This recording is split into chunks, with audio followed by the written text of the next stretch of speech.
Don't technically need any, but it's automatically going to give you one in your weapon, so.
Alright, guys. As soon as we got everybody in here, we can get this going. So, first thing I want you guys to understand about this class. Alright. This class is, purely a secondary class or school, whatever, that is for your guys' improvement. Alright. So, this is going to be much more laid back, kind of more informal, if you will. Obviously, we're still going to show respect and everything, but, don't be afraid to just pipe up, ask a question, so on. I want everybody to go ahead and set themselves to yelling right now. If you go on fucking whisper, I'm going to thunder punch you in the throat. I want to be able to hear everyone at all times, alright? So just set yourself fucking yelling now. So, what are we actually going to do in this class?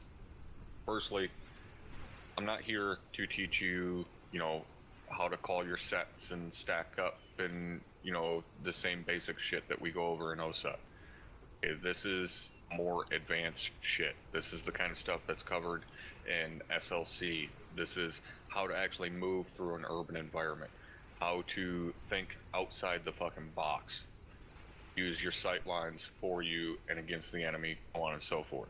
All right, so there is going to be a lot of lecture. There is going to be a lot of battle drills. All right, what I mean by that is, if you've ever wondered, as some asshole with a loud ass bike rolls by, if you've ever wondered why the military doesn't just immediately start training with miles here or whatever the fuck it is they use now, or like simunation, right? Crawl, walk, run. That's the path that you take with everything that you do. Crawl, walk, run. You guys are going to start crawling today, right? You've already tried to run trainings and operations. Fucking tripped and fell. Now you're going to learn how to crawl properly, so then you can learn how to walk, and then you can fucking run on your own, right? So what I mean by that is, we're not going to be doing a bunch of crazy live fire with a fuck ton of Op 4 out on the course or any shit like that, Okay, this is about getting the fundamentals down, understanding where you're supposed to be looking when, where you're supposed to be moving, and why you're moving there. Stuff like that, right? So it's not going to be a bunch of fucking craziness. This is about muscle memory, learning the movements, why you're moving that way, so on and so forth. All right. So does anybody have any questions before we get started? Negative. Nothing here, Top. All right, outstanding. Sal, go ahead and remove the magazine from your weapon so I don't have to fucking butt strike you in the forehead. Apologies for a second. All right, follow me.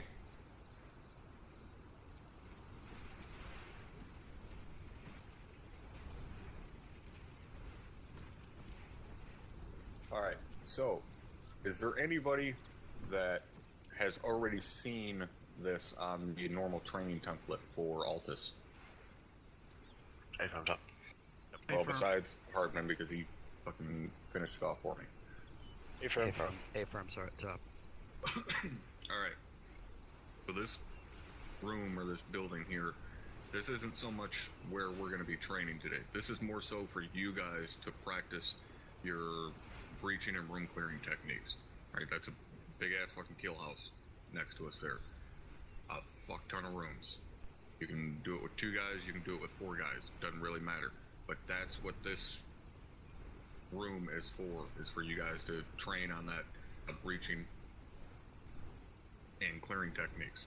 This isn't really where we're going to be working today, so follow me.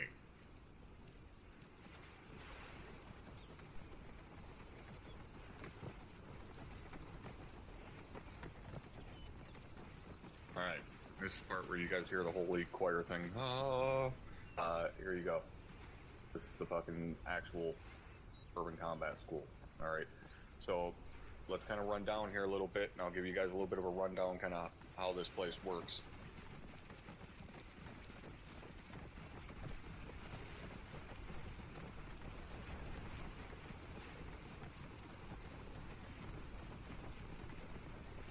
Alright, so you guys can see quite a few of these are walled compounds, have gates. Some of these buildings, doors, and stuff like that you guys may have never even seen before. This is part of that MGB or MBG or whatever fucking kill house pack. Each one of these buildings are fully enterable, multiple buildings, multiple levels, stairways that actually have fucking balconies overwatching them, so on. These things are really, really good to train on, so that's the reason that these things are here. So before we get into actually clearing any of these or anything like that, let's take a step inside here real quick. Gate will open for me.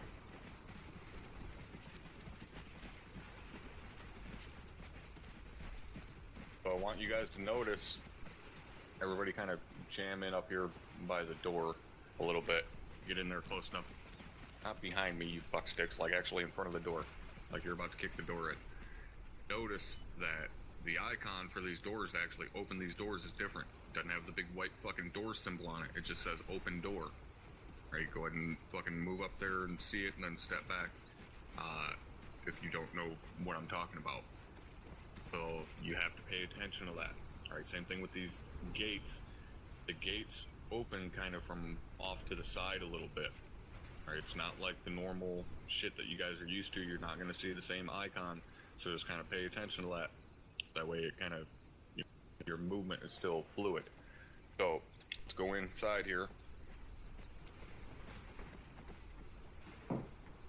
Alright, so as soon as you step in, you can see there's doors on both sides. The place is kind of a fucking nightmare. Each one of these buildings are like this. Alright, so as you push through, clear and so on, let's go ahead and move up these stairs.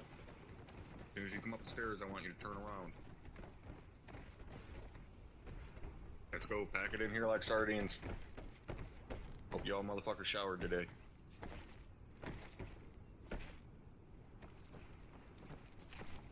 Alright, so you can see as soon as you come up the stairs, I mean, really, you only have to come 2-3 risers up, and somebody's going to have eyes on you from this position. Like, this better illustrates why it is we always talk about going upstairs backwards. This is why, so that you can cover your hire as you go up the stairs. Most of the buildings in Arma, you don't have to deal with that, but there are some. So this is really good to drill into your fucking mind. Hey, once I fucking clear that landing, basically where you guys are standing now, I need to turn around and cover my high as I move up. All right, everybody clear on that? What? A-firm. All right, move back outside.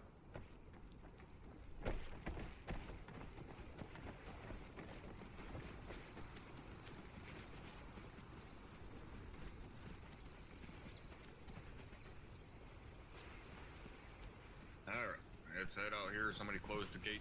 Who was the last one out?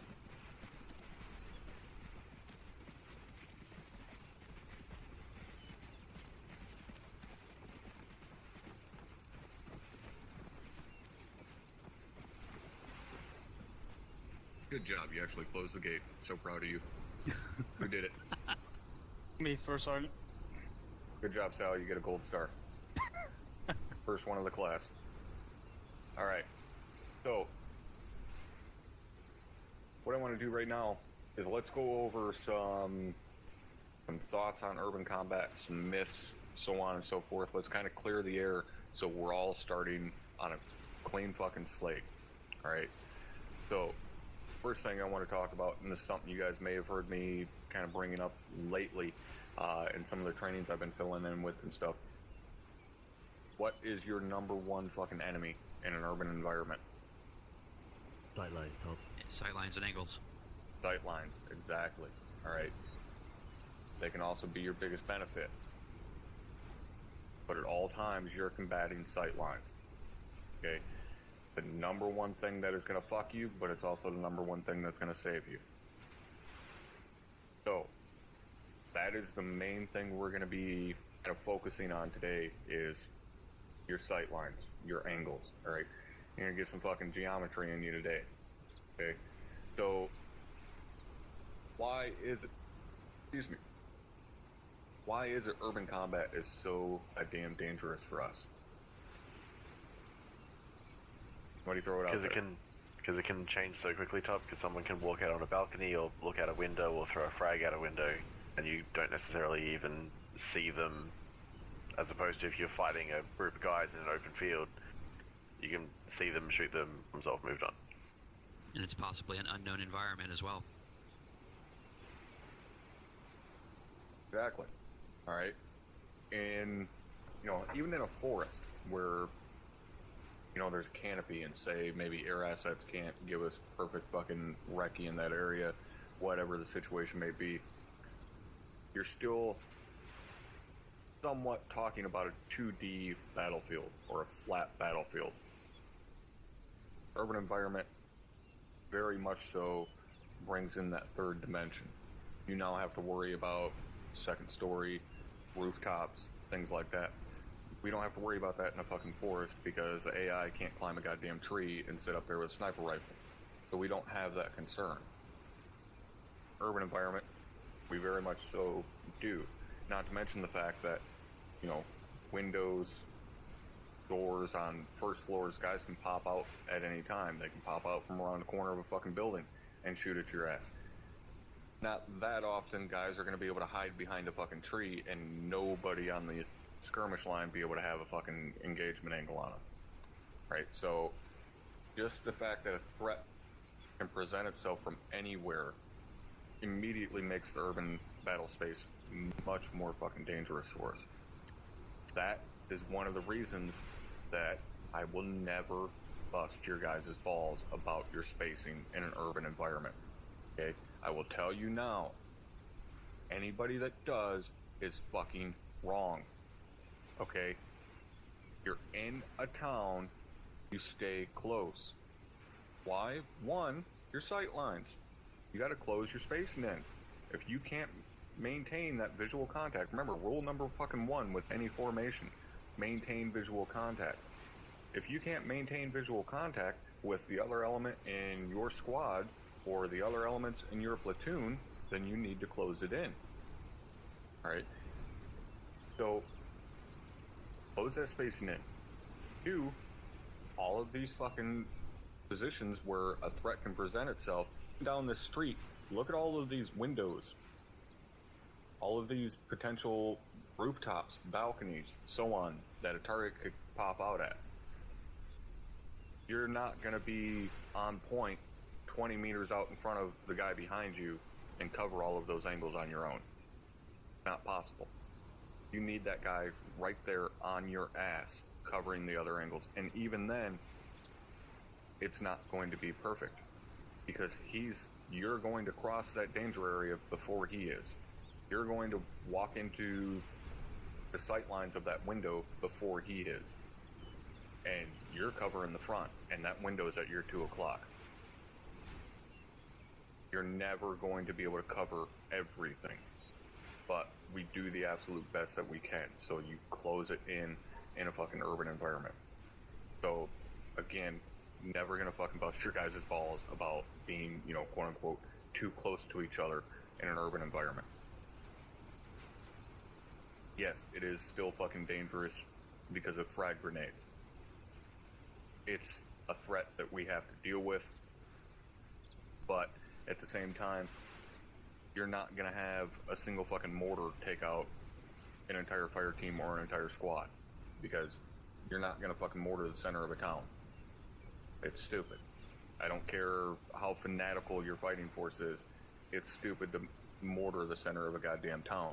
If you're trying to take the town, you're now destroying buildings you could potentially lose. You're trying to defend the town, you're killing your own fucking people. So, it's stupid. We don't do it. Alright?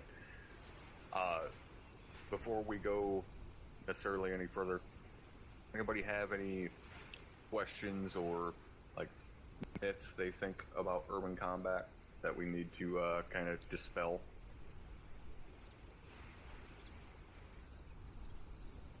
Not that I know of at this moment. Just pipe up, guys. You don't have to fucking go through all the formality bullshit. Like I said, this is much more laid back. Yeah, I have one thing top, and it's situational awareness. Because 9 out of 10 times when I train my people and they're stacking up or doing CQC, they're focusing on their own fucking sector, while what I've been taught and teach my guys is you don't only have one sector, the whole fucking 360 is for everyone. Because if I'm watching the green door, I can watch that window as well. What I see is people, oh, green door, I'll watch green door, but I'm not watching the fucking windows up there. Yep. I'm not sure if you would have been at that FTX. We did an FTX a while back on out, and we set up kind of a street just off the airstrip.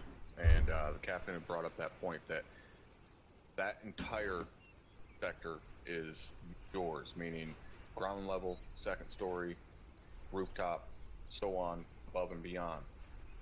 So anything in that sector, doesn't matter what level it's at, what elevation it is in relation to you, it's your responsibility. So you need to be looking up and down. But yes, you also need to be looking left and right and use those two things on the side of your fucking head. That's more so what it means by, all sectors are yours. At least my interpretation of it is use your eyes to scan your sector. Use your ears to scan everybody else's sector. What I mean is, like Salvatore's fucking situation where, he's saying he's watching this green gate here. If that's your sector, great. You're covering that green gate, those couple of windows up there, so on.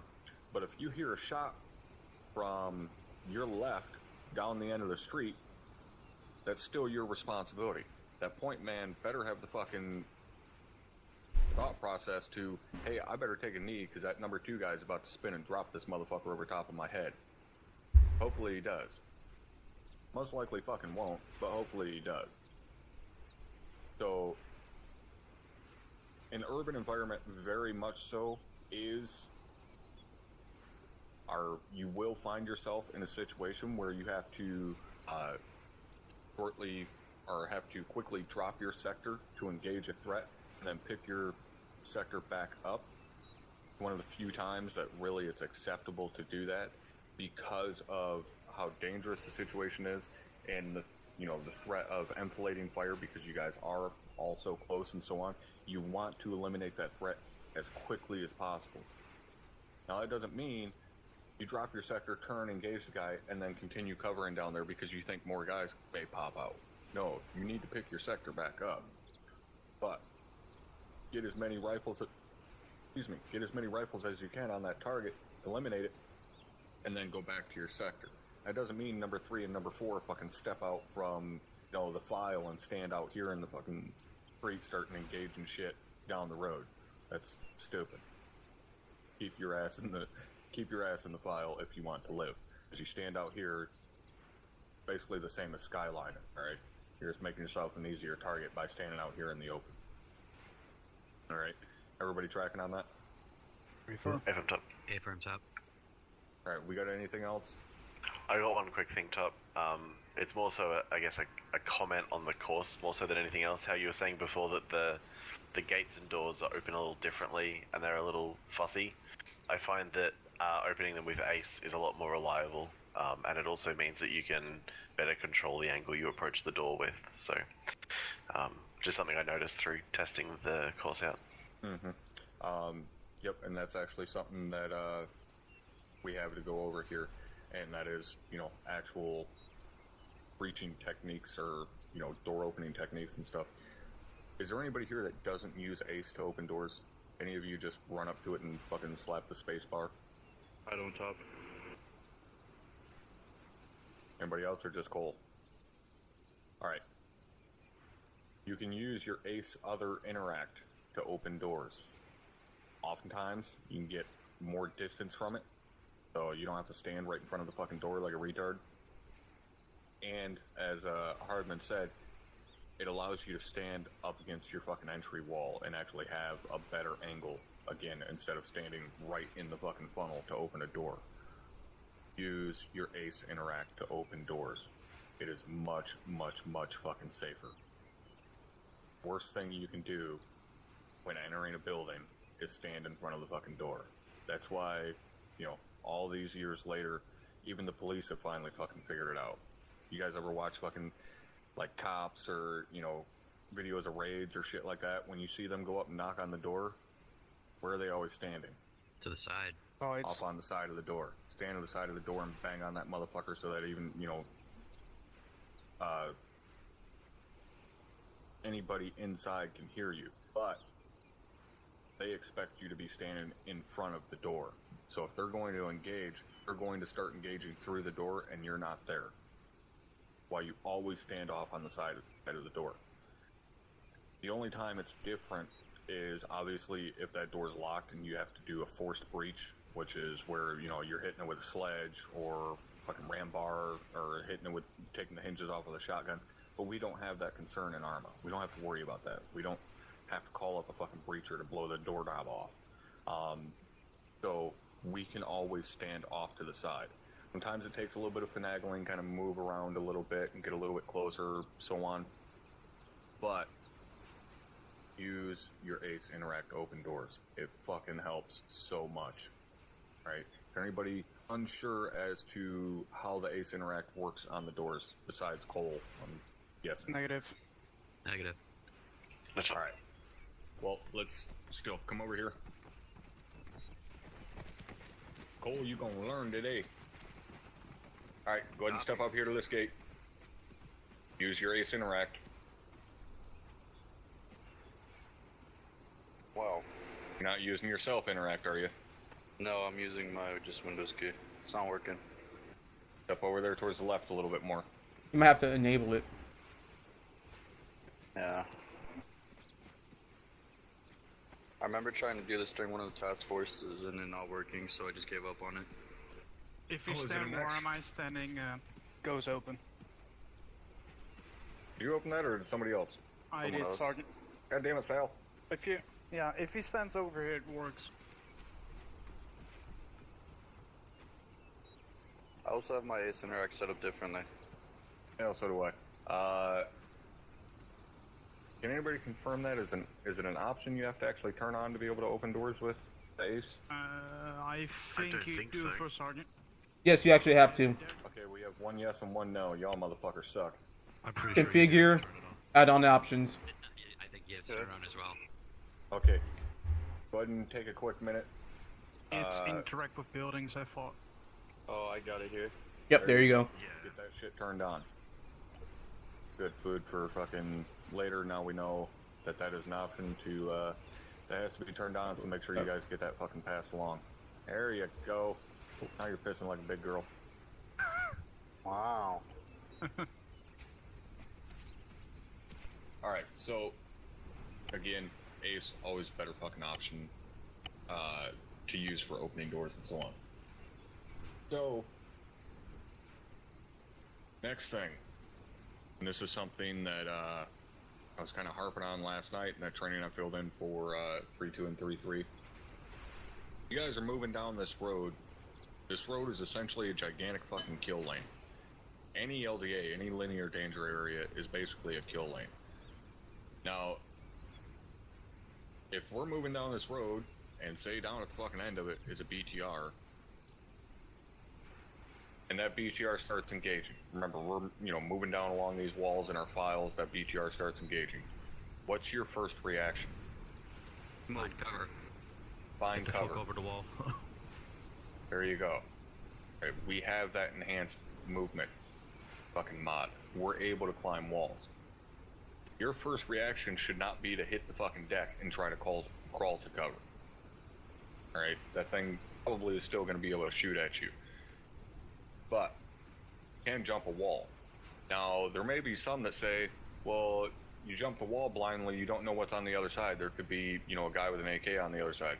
Yeah, there could be, but I know for goddamn sure there's a fucking BTR with a machine gun down there shooting at me, so I'm taking that chance. I would rather take on a guy with an AK than an armored vehicle with a fucking heavy machine gun or small caliber cannon. I don't know about you guys, but that sounds like a better trade-off than, sitting out here getting your ass shot off. So, you guys will see me do that all the time. If I start getting shot at from down the road, I immediately jump the fucking wall next to me. If there's an opening, I go through it. Don't care, I'm getting the fuck off that street by any means necessary. If I had the ability, I would knock down a fucking fence to get through. I don't care, I'm getting off that road. You guys need to do the same. Once you're off that road, then sightlines come back into play. Use those sightlines against them. Alright, so firstly, if he was, we'll say down at the four-way intersection there, okay, so basically a block away, right? Now, you have two options. A, you can immediately start maneuvering on him. You can immediately start pushing through the yards, through these walled compounds, on the back sides of these buildings, and flank the fucking BTR, and he's not going to be able to see you. He's not going to have sight lines on you, and you can pop out down there at the end of the street and shoot him right in the side. No problem. Two, if this is a high threat area, you've taken a lot of contact in this area, there's a high probability that there are shooters inside the buildings. Start clearing the fucking buildings. What's the BTR going to do? He can't fucking engage you. You're inside of the building. The most he can do is shoot at you through the windows and so on. That means keep your fucking head out the windows. But what else is he going to do? He's not going to come knock the building down by ramming into it. BTR-80 Alpha could bring the fucking building down, but it's much like fucking mortars, right? These guys aren't going to engage their own homes with the fucking gun like that. Unless you actually are the Russians and there's some guy held up in there with a little a pistol or whatever, and they decide to open up with a BTR-80. But generally, that kind of shit's not going to happen. So start clearing the buildings. You're fairly safe. There was a situation last night in that training with 3-2 and 3-3 where there was a AGS engaging. It was engaging into the town, which isn't acceptable. But either way, it was engaging into the town. But where the guys were sitting, it couldn't engage them accurately. They were too deep into the town. They had too many buildings between them and the AGS engaging them. Their first thought was to push and find that AGS and kill it, while the element that was further south was still clearing buildings. I gave them an alternative option. Why push? They were waiting on the squad south of them to finish clearing so that they could wheel around. They were going to be the pinion point of that wheel, or the rotation point, whatever. Why move? They weren't in immediate danger. That AGS could not accurately engage them. They had good, solid cover where they were at. If they pushed on it, they closed that distance, they increased the chances of that AGS getting good eyes on them and being able to engage them.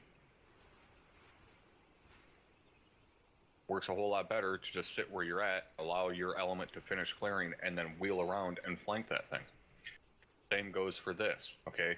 Say there weren't any buildings on that side of the road, just a bunch of walls and stuff like that. Say a bunch of fucking wadi walls or whatever. And you're on this side of the street. BTR starts engaging down the road. You hop the wall like normal. This is a high threat area. You have to clear all the buildings.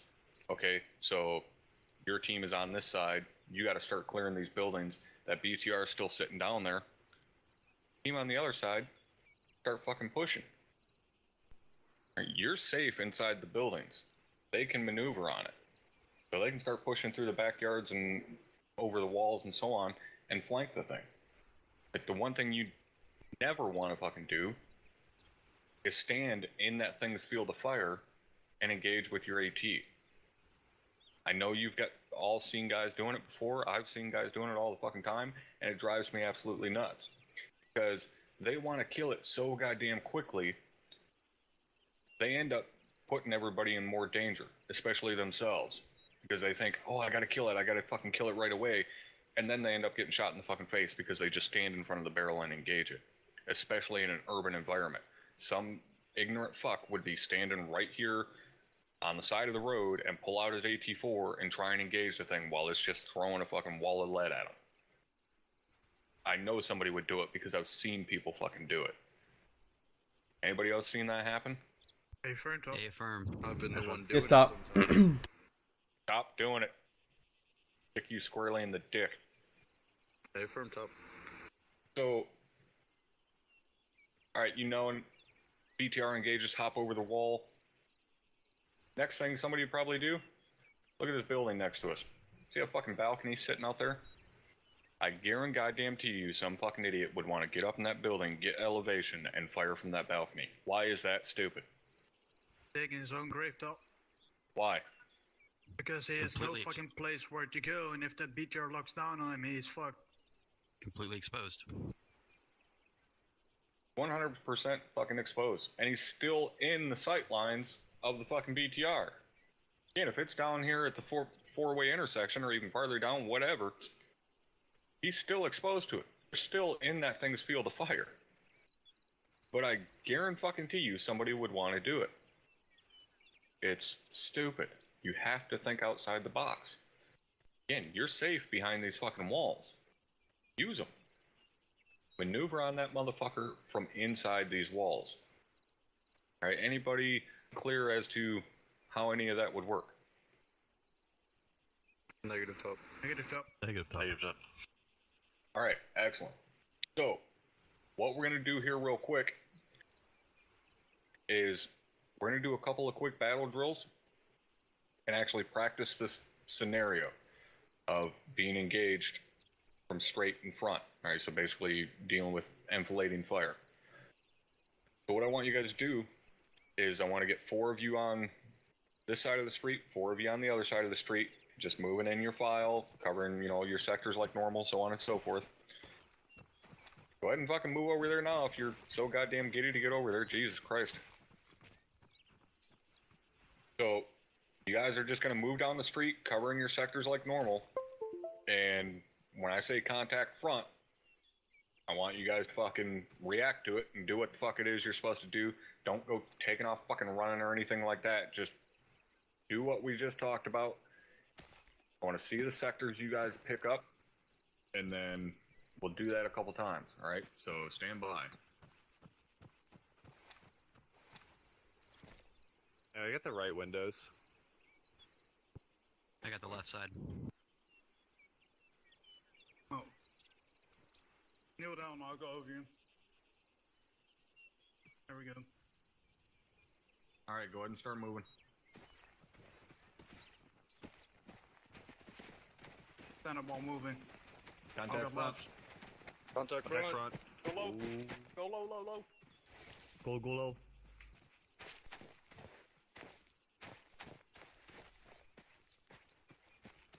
Get on the other side of the wall.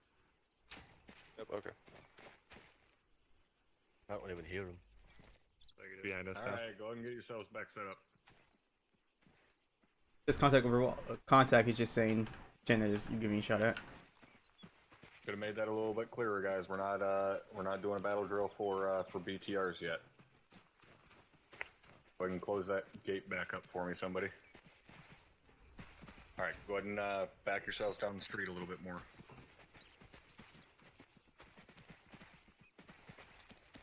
Okay. Doesn't matter who's in the fucking front. Yep. Hey,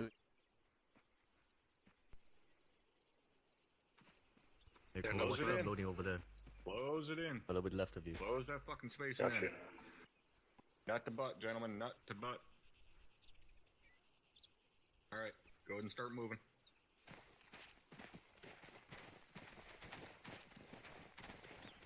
Contact front. Contact front. Go low, Cole. Gotcha. Hold you go. exactly where you are. Do not fucking move.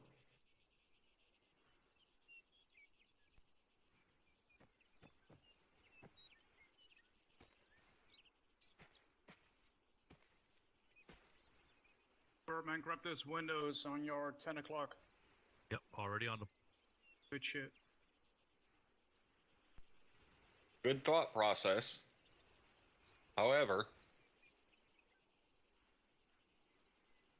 what did Cole do there that would have got him fucking shot in the back of the head? You went low too slow, top. Yeah, he was still standing because it took him time to adjust, realizing that Smith went all the way to the fucking deck. So had you dropped your sector and turned and started engaging, there's a good chance you would have just shot Cole right in the back of the fucking head.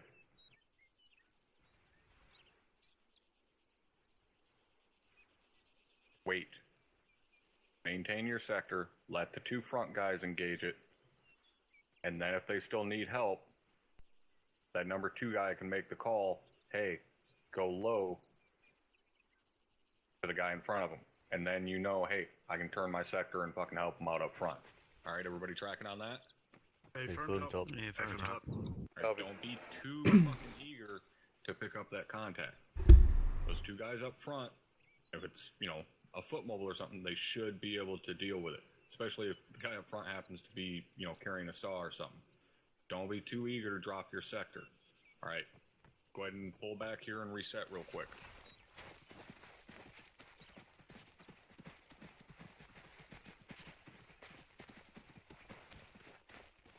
Come on. Alright, next thing I want you guys to do.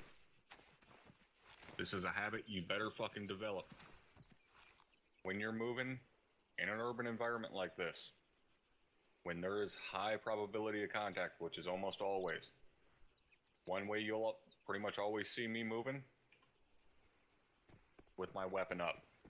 I do not fucking, very rarely will I run around a fucking urban environment unless, you know, we know it's fairly clear, with my weapon down like this. I am ready at all times to fucking engage something, should it come out. You guys need to be doing the same. That split second that it takes you to stop and raise your weapon can be the difference between you dropping him and him dropping you. Always have that weapon ready. I'm sure you guys have probably fucking seen me multiple times around a corner, whatever, and because I have that weapon up, I'm able to instantly engage right from the hip. I can shoot him instantly. I don't have to wait, stop, raise my weapon, fucking scope in, whatever, just instantly start fucking engaging. Use that fucking combat pace. Even when you're necessarily not in an urban environment, but you're closing on, you know, say enemy fortification, whatever, raise that fucking weapon and have it ready. Especially if you're the fucking point man. you're the one most likely above all these other motherfuckers to get engaged. You should always have that weapon up, ready to fucking fight. And you're the one that dictates the tempo. You decide how fast that fucking file is moving. So if the guys behind you are constantly running into your ass, probably need to fucking slow down a little bit. Which means they need to get their weapon up and go into combat pace. That way you're not doing the fucking seesaw shit back and forth and back and forth and back and forth. Alright? Do this one more time, and then we'll move on to the next thing. Alright, so go ahead and start moving.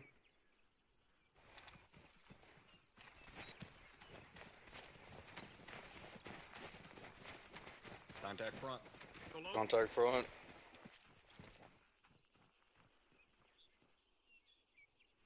There we go. Much cleaner.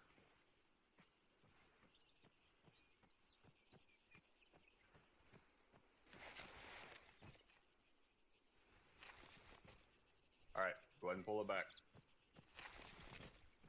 Now y'all are looking like some high-speed motherfuckers.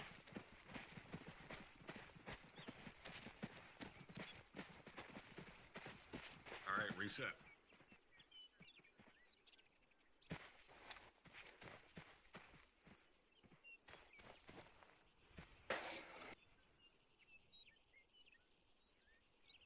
Alright, go ahead and start moving.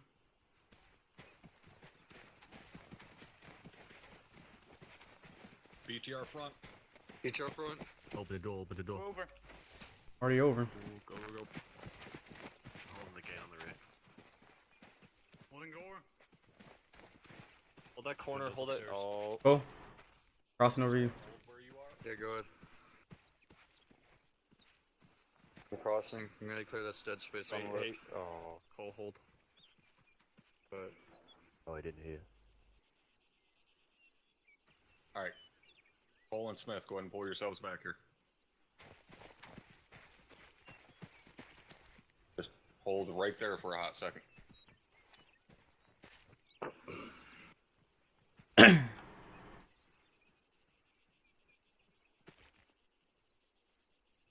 Beautiful. Absolutely fucking beautiful. Alright, the four of you come over here.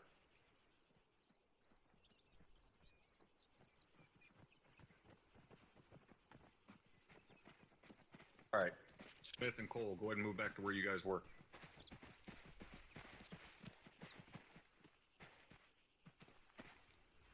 Alright. Why are they wrong? Left Mannix exposed from the right side. Nobody's cleared those buildings. Alright. Now, that's not necessarily a bad thing per se, right? Remember, we don't have to clear every single building. However, you're leaving yourself completely fucking exposed to buildings that potentially have contacts inside of them.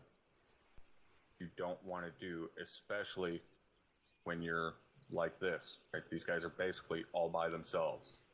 Even though they're within visual contact of everybody else in the team, they're basically by themselves. Because if some motherfucker comes out on that balcony right there and engages these two, those two aren't going to be in a position to be able to engage. Say again? that's what I'm watching. I'm watching the building right here. Yeah, I know. I'm saying, though, if someone came out on that balcony and dropped you, Okay, yeah. those two can't do anything to help you. They're not in an angle to help you out at all. If somebody goes out the back door and comes around the corner and fucking smokes Smith sitting there on that corner, now Cole, he doesn't have an angle on him. The only thing he can do is push around that corner and try to fucking hit him. Right? So the four of you that were over there on the other side, go ahead and stand right over there for me. Then Smith and Cole, go ahead and move back over here. So, because of the fact that you guys opened the gate, you actually made this harder on yourselves. Why? Because you've now exposed the interior of this courtyard, which means you have given the enemy another sight line to engage you from. Not saying that's wrong, okay? Get over or through the fucking wall by any means necessary. Don't ever forget that. However, you have made it harder on yourself because now guys from an angle out there can engage into this courtyard. So, in that situation, You need people watching both angles out of this entry, as well as the fucking buildings in this courtyard. So that means, Strep, go ahead and stack back up where you were. Right here. This is where I was. Okay, that's right where you were. All right. I just didn't want to flag So, him. Lee, doing it right, covering out that way. Cole, I want you to fucking stand right here, covering this angle. So stand next to Strep, covering that angle out there. Pretty much, exactly, opposite of Lee. So now you have crossfire on this entry. You have both fucking angles covered on the entryway. So now Smith, I want you to stand back there, basically behind Lee, go over top of him. There you go. Now you've got buildings covered, including the fucking door right here in front of your face, and then the angles into the courtyard, so on. Now you guys are fully secure. You guys seeing how this works? Stay firm top. Alright, so can you understand how much better of a fighting position you guys are in now, as opposed to where you were when you first hopped over here? Stay firm top. Yes. Alright, so this is the kind of thought process you guys need to have when operating in a fucking urban battle space like this. That's kind of the downside of not everybody having the same amount of training, because now, say, the 8 of you could hop in, run as a squad together, and you guys would be right on top of this shit the entire time. Right? So 4 of you would hop this wall, immediately fall into these fucking positions, or be able to hop another wall, look at it very, very fucking quickly, and make that snap decision of who needs to pick up what sector, who needs to be sitting where, so on and so forth. Not everybody is going to have that. Okay, not everybody has the same training. So you have to be cognizant of that, and when you are working with guys that don't have the same training, and you hop that wall, and they make the same decision that Cole and Smith did, and go running out there, you need to be the one to say, hey, get your ass back here, we're not as effective, or, whatever. Make that fucking call. Right? If you see a situation that can be done better, do it better. I don't care if you're a fucking PV2, you know those sight lines, you know those angles, make use of them. Alright, everybody tracking on that? Good. A from top. Alright, let's go ahead and move back outside. Somebody close my gate for me. Stand by. Somebody besides Sal, he already got his gold star for the day. Somebody close the yellow one too. Oh, not me. Left side, Donnie, left side. There you go.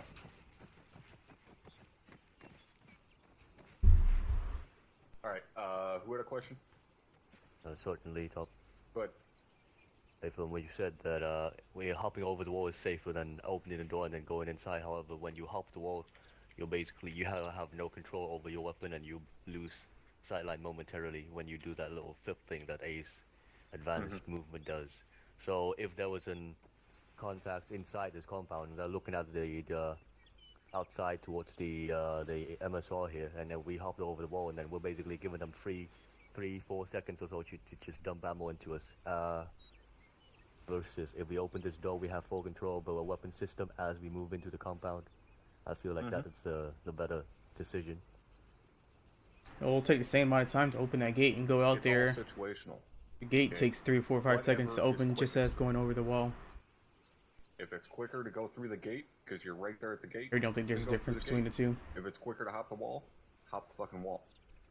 That couple of seconds that AK-47 is able to engage you because you're hopping the wall is still better than the couple of seconds it takes you to run down to the gate that the fucking 50 caliber machine And gun wait is for it to engaging open.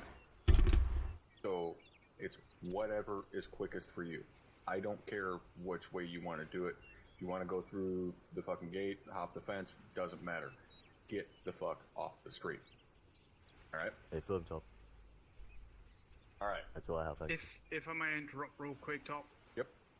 If you jump with 4 men over the wall and there's one guy, yes, one of your 5 team members got done, but you still got 3 rifles to engage. You'll always have the fire superiority above the one guy with an AK. Yeah. It's kind of the same as, you know, breaching a door, but everybody breaching through it at once. Hopefully, it'll be, you know, the same kind of mentality. You know, give him more targets than he can engage. But, you know, again, it's just whatever the fuck is quickest. Get off the street. All right, so anybody else have any questions on what we've covered so far? Negative top. All right, excellent. So, what we're going to do now is we're going to cover actually breaching one of these walled compounds and, you know, your angles that you're going to be covering, so on and so forth. And this is very slightly going to go over the same shit that you kind of go over in Arma, but still we're going to, you know, kind of quickly brush over it. So let's we'll take this one here since it's just a single building, right? So we know, obviously, you know, we're breaching this compound, we're going to get guys stacked up, so on and so forth. So one of the things that really is done improperly and kind of annoys the shit out of me, even though the majority of the time I know why you guys are doing it, because you're constantly being fucking told, we gotta move quicker, we gotta move quicker. I will tell you now, that fucking command is never coming from me. I'm never one, unless you guys are just fucking sitting still, you've stagnated like a motherfucker, I am never the person to send down the pipe, hey, we gotta move quicker in an urban environment. That's stupid. You don't fucking rush your guys in a town. That's how you get casualties, alright? What that's all leading to, basically, is if we're breaching on this side, so I got a 4-man team over on this side, and we're going to breach this compound. What do you guys think the guys over on the other side of the street are doing? Come on. Anybody got any idea? Officially, they need to set security for the guys cover the breaching. There you inside. go. They're setting security. They're not breaching at the same time. Alright, I am back. It's one of my biggest pet peeves, is that you have multiple teams from a squad breaching shit at the same time. You don't do that. Just plain no. It's no gray area, you know, well, sometimes, no. You don't have two elements breaching at the same time. It just doesn't happen. Like I said, I understand why you guys are doing it. You constantly have platoon on your ass, hey, we gotta move quicker, so on and so forth. But just slow it down. Okay?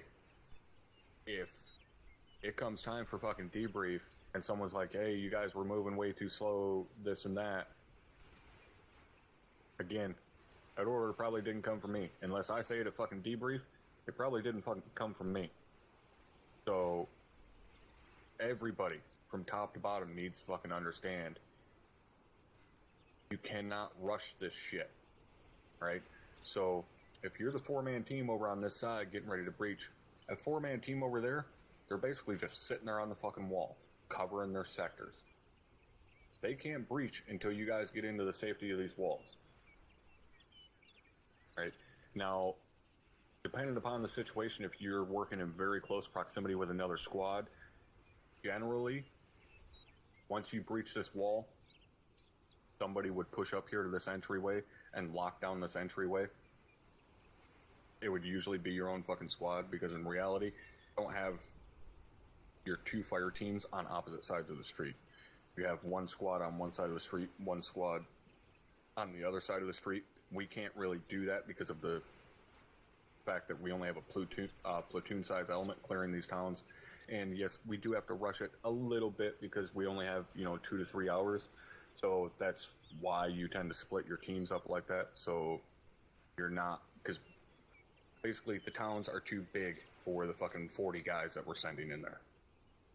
But long short, all right, your team is on this side, they're going to breach, other team is on the other side, they're holding security, covering their sectors until you're inside these walls. Once they're inside these walls, then they can start their breach. Are you guys tracking how that works? Okay, firmed up. Yeah, firm top.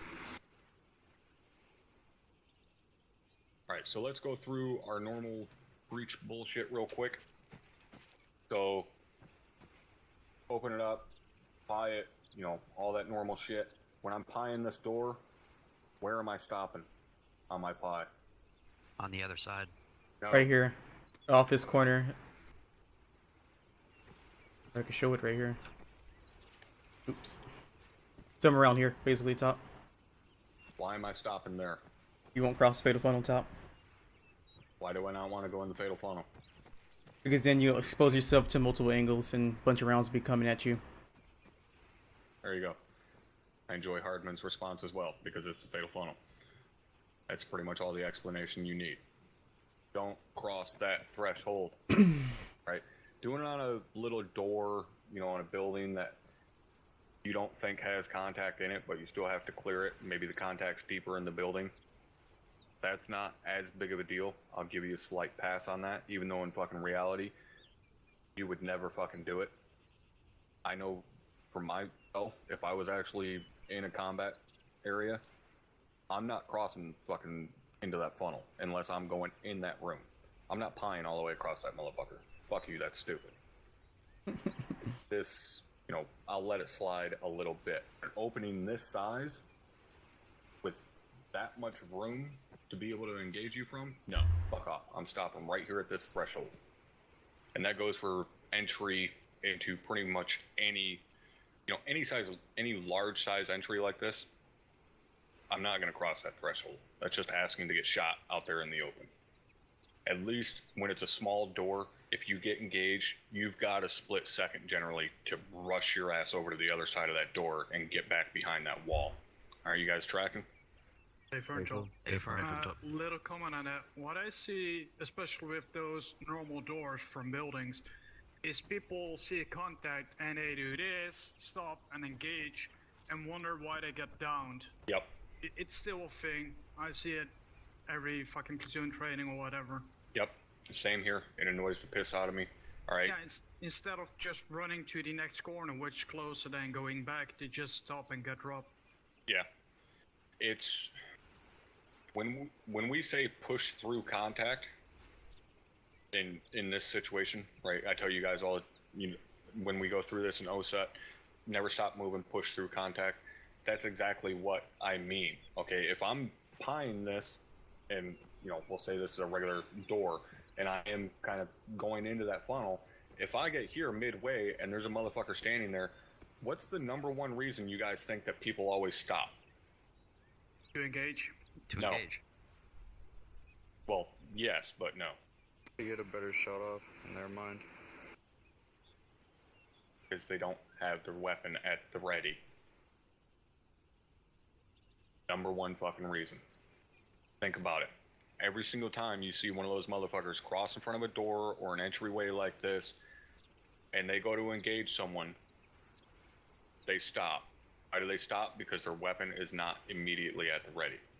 When you see me cross a door like this, I immediately start fucking spraying rounds in as I'm still moving. Why? Because one, I got the fun switch fucking flip. Two, my weapon is at the fucking ready.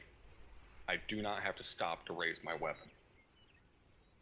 So, if I'm moving across here, and I get to the center of the doorway, and there's motherfuckers say, you know, this is a doorway leading down a hallway, I get to here, I'm fucking dumping rounds into there as I'm moving. I'm gonna finish my pie, like Sal said, and get over to this fucking far side. Because it's easier to carry my momentum and just keep moving that way than it is to, oh, engage, oh shit, I gotta move back. It's a lot easier to just carry your momentum and get the fuck across there. As opposed to, you know, a normal situation with a entry like this, where if I'm pieing out like this and there's a guy at the corner of that building, so I step out here and there's a motherfucker there, I'm engaging and stepping back. Because I'm not gonna overexpose myself. Alright? You guys understanding how that works? Confirm top. Alright, don't we fucking Pee Wee Herman and expose yourself. It's stupid. Alright. So, we know how pieing works, all that good shit. Calling your sets, so on, breaching, and then what direction you're going. What I want to go over here real quick, because these buildings actually provide you a really, really good example of it. Everybody go ahead and move inside here.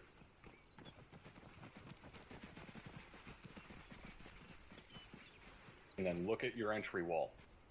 Alright? If I'm the corner guy coming in, if I'm coming in from here, what direction am I going to breach? Most Right. likely. Right. Why am I button hooking right? Because you weren't able to clear that out Exactly. when you were doing your That's pie. the side that you have the least information on, right? If you're the point man, you always go the direction you have the least information on. If you're that asshole that fucking is standing here and says breaching going left, I hate you. Stop it. It's a dick move. So, I'm gonna breach in and go right. Come in, remember, near corner, far corner, center of the room, right? Now in this situation, it's a walled compound, right? You have a building in the center. You can't clear the far corner from where I am right here. Can't. But I can high that corner. This is important, guys. You should be doing this on pretty much any fucking building that you're, or area that you're breaching, whatever. If you have thought that there's a contact in or around this fucking building, you need to pie the corner of this building. Okay? Don't just fucking merrily run along here. Granted, you're in a better situation if you're fucking doing what I told you and have your weapon up and at the ready, because if you do just blindly run around this corner and there's something there, you can engage it. But pie that corner, okay? Why? Because the number 3 guy that's following in right behind you, if you're only right here and you're clearing that corner, where's his sector going to be? The center. That's right. The center of the fucking compound. He can't cover the far corner. If he's right on your ass, he can't cover the far corner. So he's covering your left. He's watching all these fucking windows and doors while you pie that corner. And once you get all the way down here, now everybody move down here.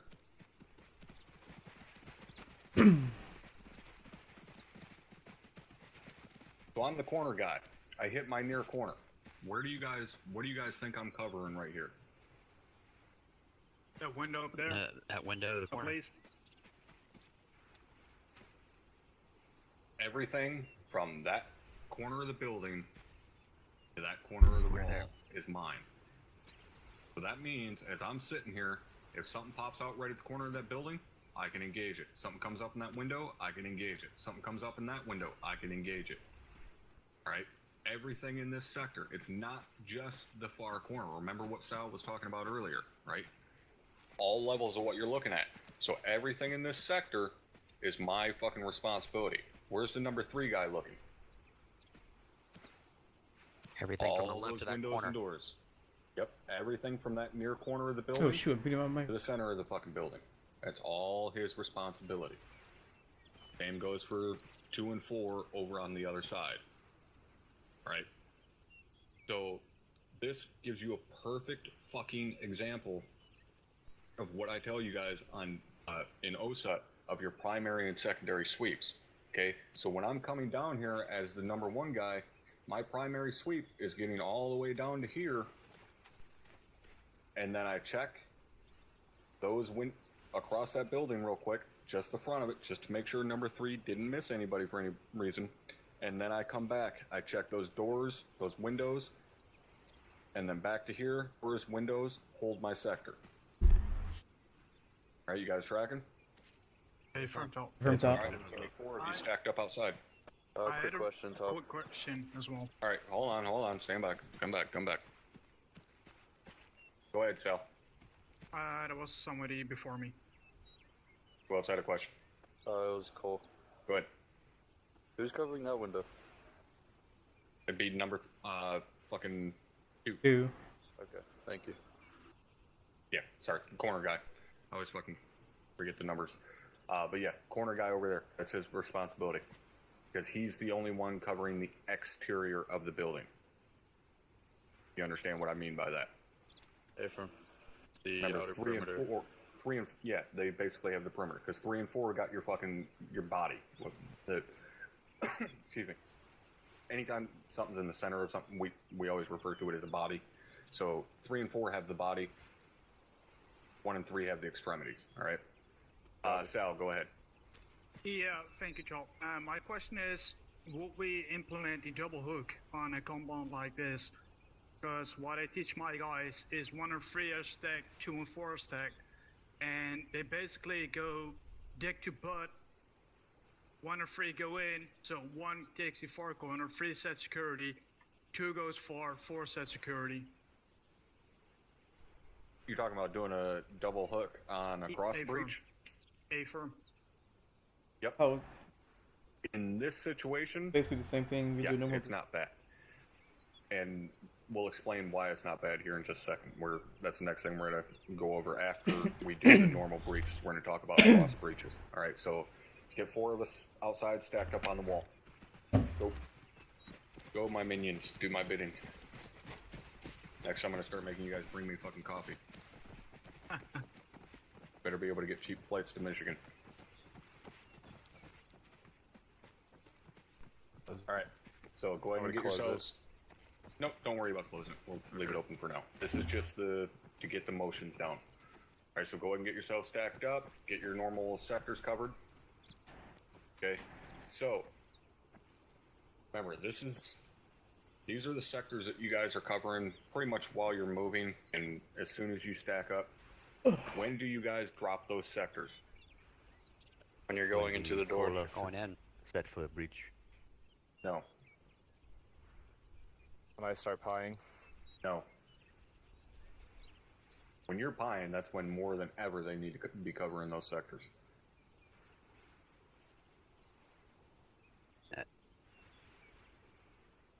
When the call is made to breach. Not when he says breaching going left. No. When that team leader says breach. That's your cue to drop your sector and turn front. Get ready to fucking rock and roll. Right? So in this situation, that's going to be Mitchell. Right? Mitchell, you're going to make the call when Strep is good to breach. Right? So nobody's going to fucking breach until Mitchell says breach. Then you guys are going to drop your sectors, turn front, get ready to fucking get in there.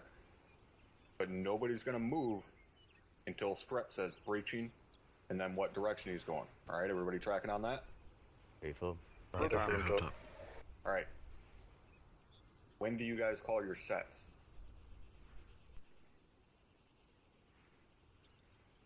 The moment you get stacked. No. The moment when After know you your apply sector it. is secure. What Sal just said. Once you know your sector is secure, all right? How do you know your sector is secure? You've got it locked down, nothing's in your way, you're able to engage a threat should it present itself, okay?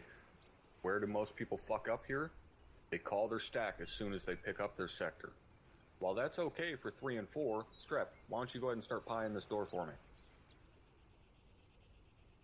Why is it not okay for 2? Viking. His weapon is pointed right at his buddy. His sector is not secure. He cannot engage a threat should it present itself in his field of fire, because his buddy's standing right in front of him because he's pieing the door. You call your sets after pie. That's Does it. that make sense to everybody? Wait for him top. Once that pie's done and he falls back to the stack, now number 2, boom, his sector's secure. Number 1 sector secure, 3 and 4 are good to go. Now you can call your sets. 1, 2, 3, last man, you're good to go.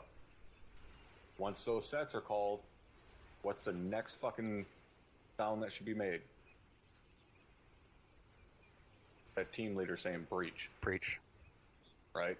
Now, obviously it's going to be a little bit different if you're going to be doing a frag flash in that situation. Then he falls back, call your sets. Then the number 2 is going to have to step out and throw the grenade. Why is it okay for number 2 to step out and throw his grenade after everybody calls their sets? 1, 3, and 4 got security for him. Exactly. He can drop his sector at any point in time. Number 2 is just kind of there as extra backup. He can drop his sector at any time. Because, Mitchell, go ahead and kind of pie out here like you're going to be throwing a grenade into the door. Get your fucking weapon in the combat position. You are. Now you're standing in the door. Let's go ahead and back it off a little bit. Right here. Right here would be good. Yep, there you go. back it, move to your right a little bit more. You're overexposing yourself. And start calling you fucking Big Top. All right. So, if a target were to fucking present itself, there you go, Strep. Stay where the fuck you're at. If a target presents itself over here, well, we'll say where Smith is. Who's able to engage it? Yeah. 3. Strep 4 could, pretty or much 3 could. Yeah. Strep pretty much could engage it. All right. Mitchell's a little bit in the way because he moved up a little too far, but there you go. Now I can. Yeah. Basically, look to your right, Mitchell. You see your opening? See your Yes. spot in the stack? Yes. You want to step out directly from there. All right, move real quick. Mitchell. So if I'm the number 2 guy, I'm going to step out right from where I'm at in the stack and throw that grenade. Got it. I'm not going to get up here next to my point man. I'm stepping out right from where I am in the stack, on that grenade, and get my ass back in there and ready to go. All right. So that means if I'm stacked out, or if I'm set up out here, throw that grenade. If something comes up at my 10 o'clock, Strep can turn and engage it because I still have security on the fucking doorway. If something comes up at my 9 or further back, 3 and 4 can engage it. All right, you guys understanding that? From top. Go ahead and get back into your stack. Top, I know it's Arma, but officially I teach my guys one man goes low. One, because if he's too close to number 1, he gets a fucking casing in his face. And I know how those things feel when they burn on human flesh, and trust me, it's not funny. And also, he got low, and number 2 got mid and high. Yep.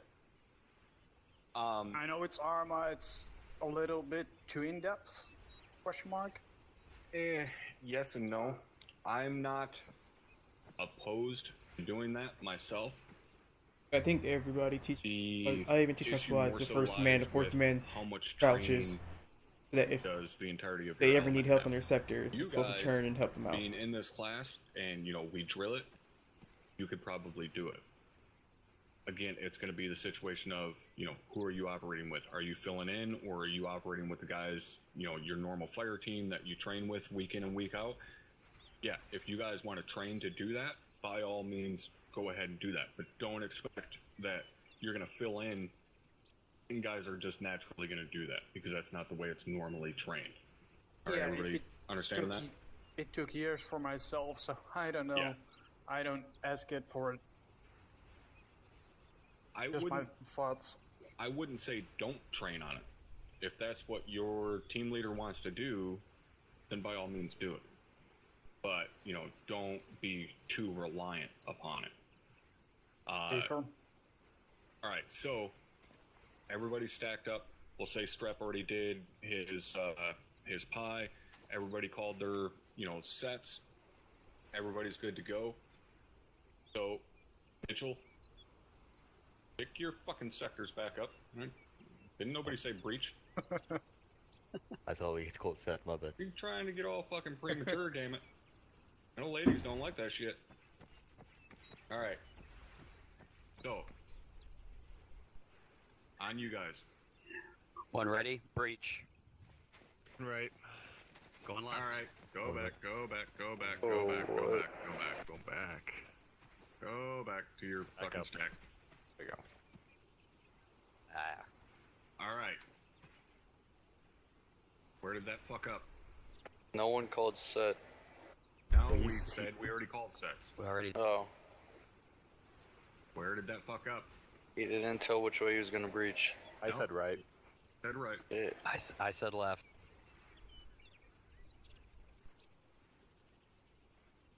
Pretty sure it's their weapon. Brett was already fucking mobile when the words were coming out of his mouth. Congratulations, you're dead. Remember, slow it down a little bit, right? He says breach. Breaching, going right, and then move. Don't say breaching, going right as you're fucking running your happy ass in there. Alright, you're not going to get a free piece of fucking cake. You're going to murder some motherfuckers. Slow it down. Be smooth. Right? breaching, going right, and then go. Anytime you guys watch me breach a building, you'll see that every fucking time. Going left, and then I move. I will not be in the middle of a fucking doorway as I'm saying left. No, fuck off. That's how you leave the rest of your team behind and get shot by yourself inside of a room. Alright, so let's try that again. Mitchell, make the call. Ready, one, breach. Reaching right. Get it again. Going left. Go back. Get it again. He moves right when he said it. Slow it down. Pause for a second after you call your direction. Breaching, going right. Pause. Go. Gotta give the guys behind you time to react. Alright, let's try this one more time. Ready, one. Reaching right. Still moves when he says it. Going in, going left. Now Mitchell fucked it up. Go The ahead and slow pull back. deployment's that. Not dead. Why in the fuck did you just let your buddy go in there by himself? I got a good I was too slow. I got my Rep's all okay, in there, bleeding out, screaming for his mother and shit, snot coming out of his nose. I got a good shot. I know you did, so did the guy on your left that shot you in the back of the fucking head. That's cool. Alright, let's try helmets. that again. Or whoever's behind that gate. Ready, one, breach. Reaching right. What? Oh, okay, go right. Alright, now number 1 and number 2 are dead. Let's go ahead and try that again. Did he say going left? No, I didn't even hear it. Always gonna go right. So Lee, hey, I'm pieing this right here. I It can doesn't see matter my where the point man's going. You're not paying attention to the point man. You're paying attention to the motherfucker standing directly in front of you. And you're going the opposite direction. Doesn't matter where the fucking point man goes. You go the opposite direction of the guy in front of you. If Strep says right and goes left, and then Mitchell goes left, you're still going right. Remember, if you're wrong, stay wrong. Doesn't matter what fuck guy, 2 guys in front of you does. You go off the guy directly in front of you. Alright, let's try this again. Go ahead. Ready, one, breach. reaching right. Going left. Congratulations, he's dead. Go ahead and fall back. Too quick. Nope, Quick you were for you. fine. Mitchell was too slow. Alright, Wanna go Mitchell, first? step out of the stack. Oh, Alright. Wrong person. Unless your name is Mitchell, yeah, you should still be in the stack. Alright, so I'll make the call. I'll show you how quickly you should be fucking moving. Alright? Get why he takes Breach. Reaching right. Going right. Going left. Alright. Go and go back outside. Now, did you see how I was immediately on his ass? As soon as he started moving, I was right there, tracing his footsteps. A-farm. Alright? Kick the butt.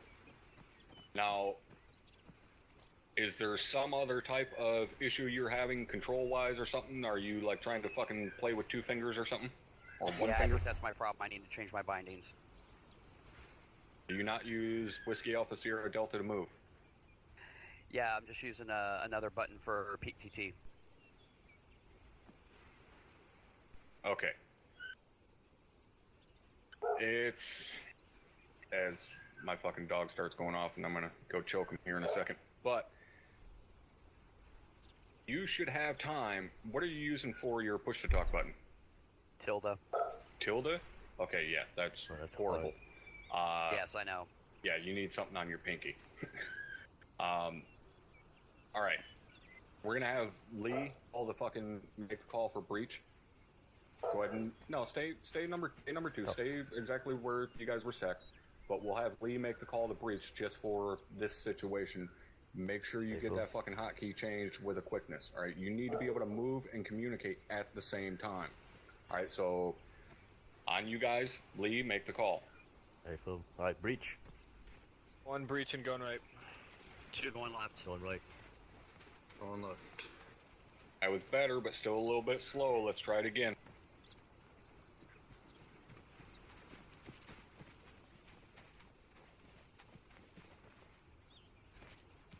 Stand by 1 minute. Basically just like put a hand on my shoulder, you know what I mean? Yeah, gotcha. You don't even have to talk. I'll just assume you're going left. Just go opposite of what the person in front of you is going. Right.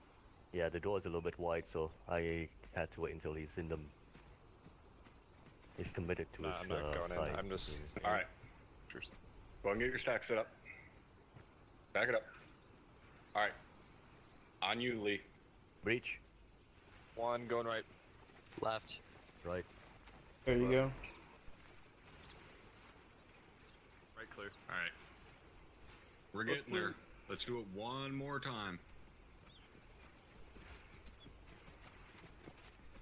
Like I said, you guys are gonna drill this shit until you hate me. The reason you're gonna drill this shit until you hate me is because I guarantee you I drilled it 1,000 times more than you already have. Alright, on you, Lee. Hey, Phil. Breach. Going right. Going left. All right. Clear. Left. Alright. Go ahead and come back out. Don't stack up.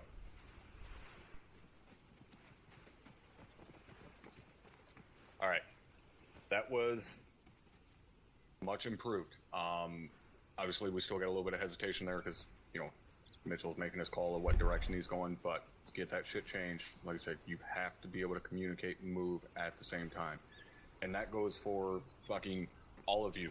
If you're one of those assholes that has to stop moving every time you talk on the radio, stop it. You better learn to get over it. Because if I'm behind you for whatever reason, and we're moving through a building, whatever, and every time you talk or speak on the radio, you stop, I am going to firmly plant my foot in your ass and get you out of the way, and you are no longer going to be the point man. Everything else comes secondary to your job as a point man. That includes talking on the radio. I don't give a shit if you're a squad leader, you're a fucking platoon HQ element, you're a team leader, you're PV2 fuckface carrying an M4 for the first time, or myself as the fucking task force commander. If you're on point, your job first and foremost is your obligations as that point man. It is not to issue orders, relay information, nothing. Which means if you're not capable of doing that job while talking on the radio, relaying information, issuing orders, whatever, then get the fuck off of point. Alright, everybody clear on that? Hey, firm up. Hey, firm up. Alright, the other four of you get stacked up here. Hey, Mitchell, quick question. Does your mouse have side buttons? Why need to that? Alright, Yeah, I tried that once before and was having issues with that. get yourself stacked up nice and tight. Get it tighter. But thanks. Move to your right, Donnie. You should be running right into the fucking back of Smith. There we go. Alright. Again, we'll say the pie is already done. You guys have called your sets. You know how to fucking do that now. Smith, on you. Alright, breach. One breaching. Going left. Going right. Going right. Nope. Get your asses back out here.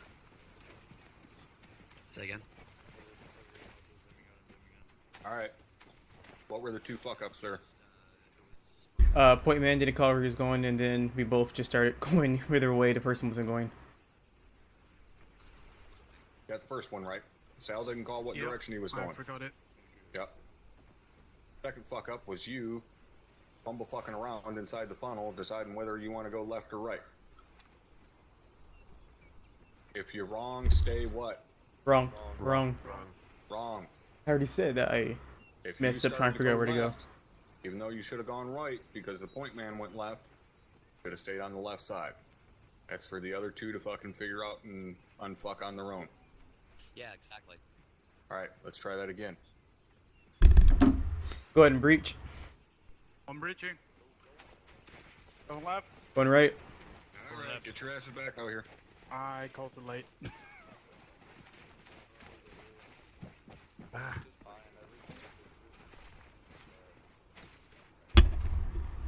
Alright, let's do it again. Go ahead and breach. Go ahead and breach. One breaching. Going left. Going right. Going left. Going right. There we go, that was better. Alright, get back out here and stack it back up.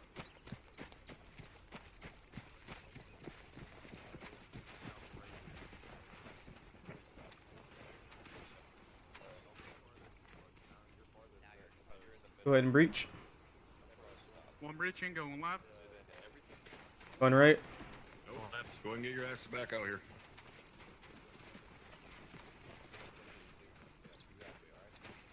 Where was the mistake there?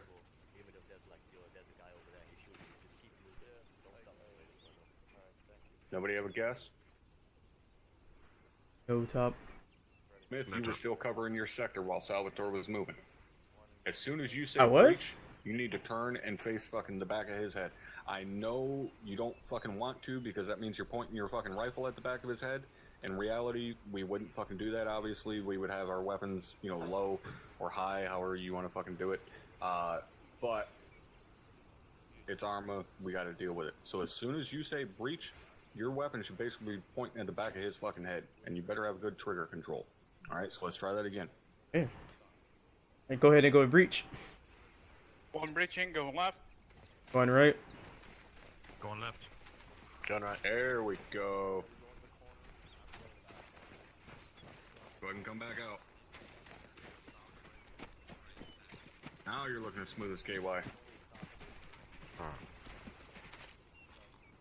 Alright, let's do it one more Let's KY. time just to make sure you fucking got it.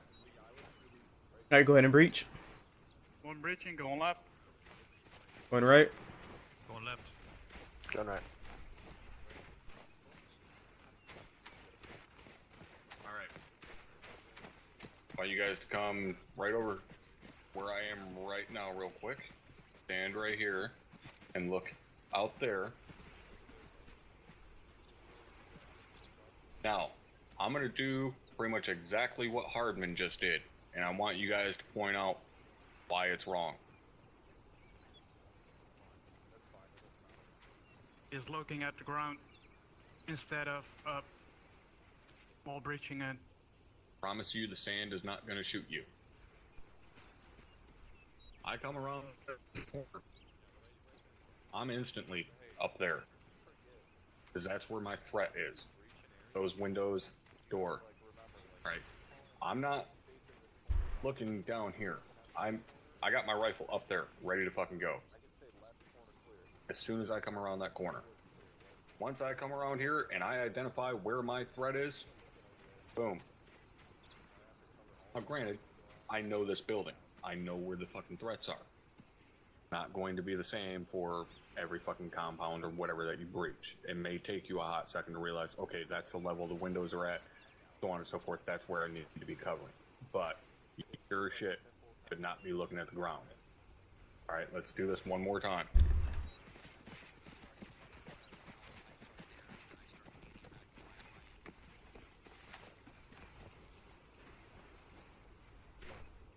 Alright, on you, Smith. Alright, go ahead and breach. One breaching, going left. Going right. Going left.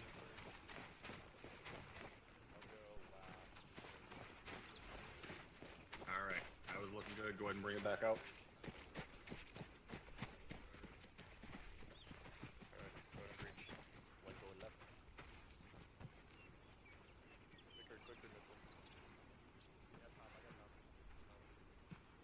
Alright, the other four of you, go ahead and get out here.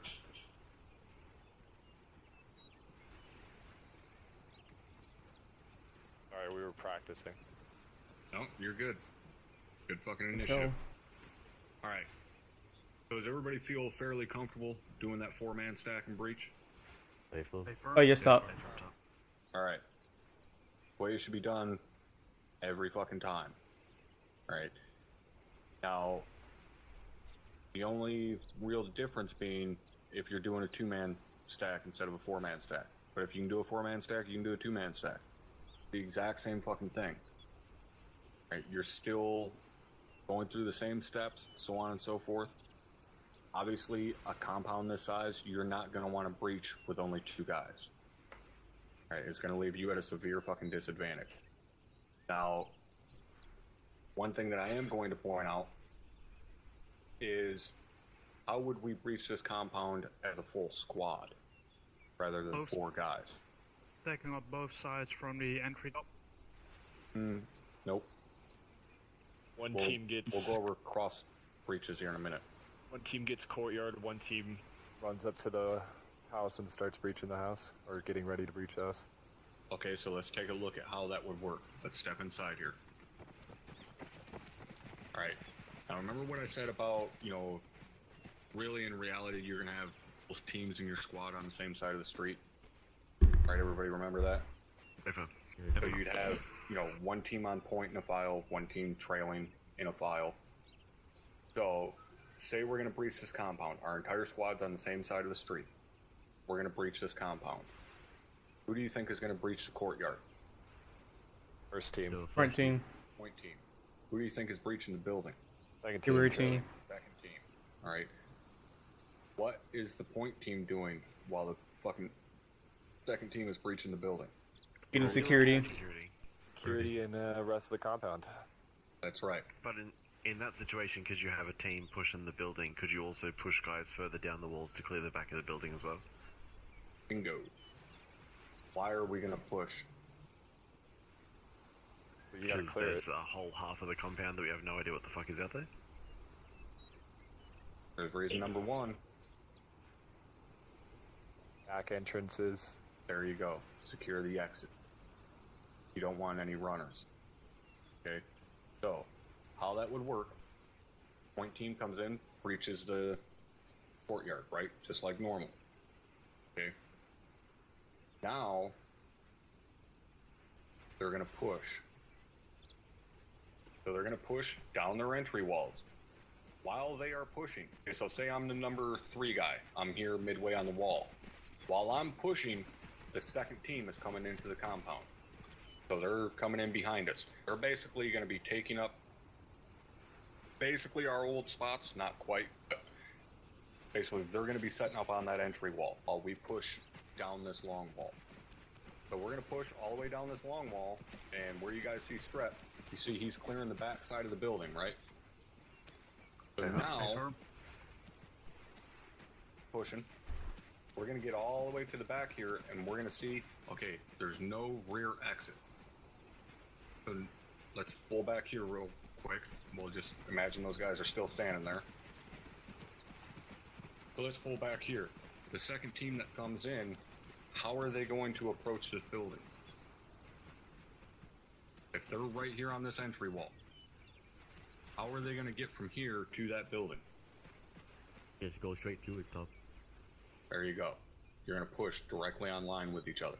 So you're going to have all 4 of you in fairly close proximity right here, push on line to the building. I'm covering the windows here directly in front of me. Number 1 guy that came in, covering the fucking door and shit up high. Same goes on the other side. We're going to hit this building, turn, and be ready to go. And then they're going to breach.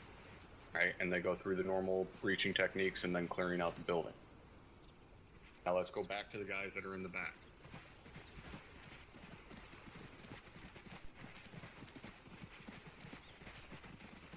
So this is where you would have basically 2 options of what to do. Okay? We know there's no rear exit from this building now. We've gotten around to the backside, we see there's no exit. But there is another entry into the courtyard that we could not see from the other side of the building. We have to secure that. We have 2 options.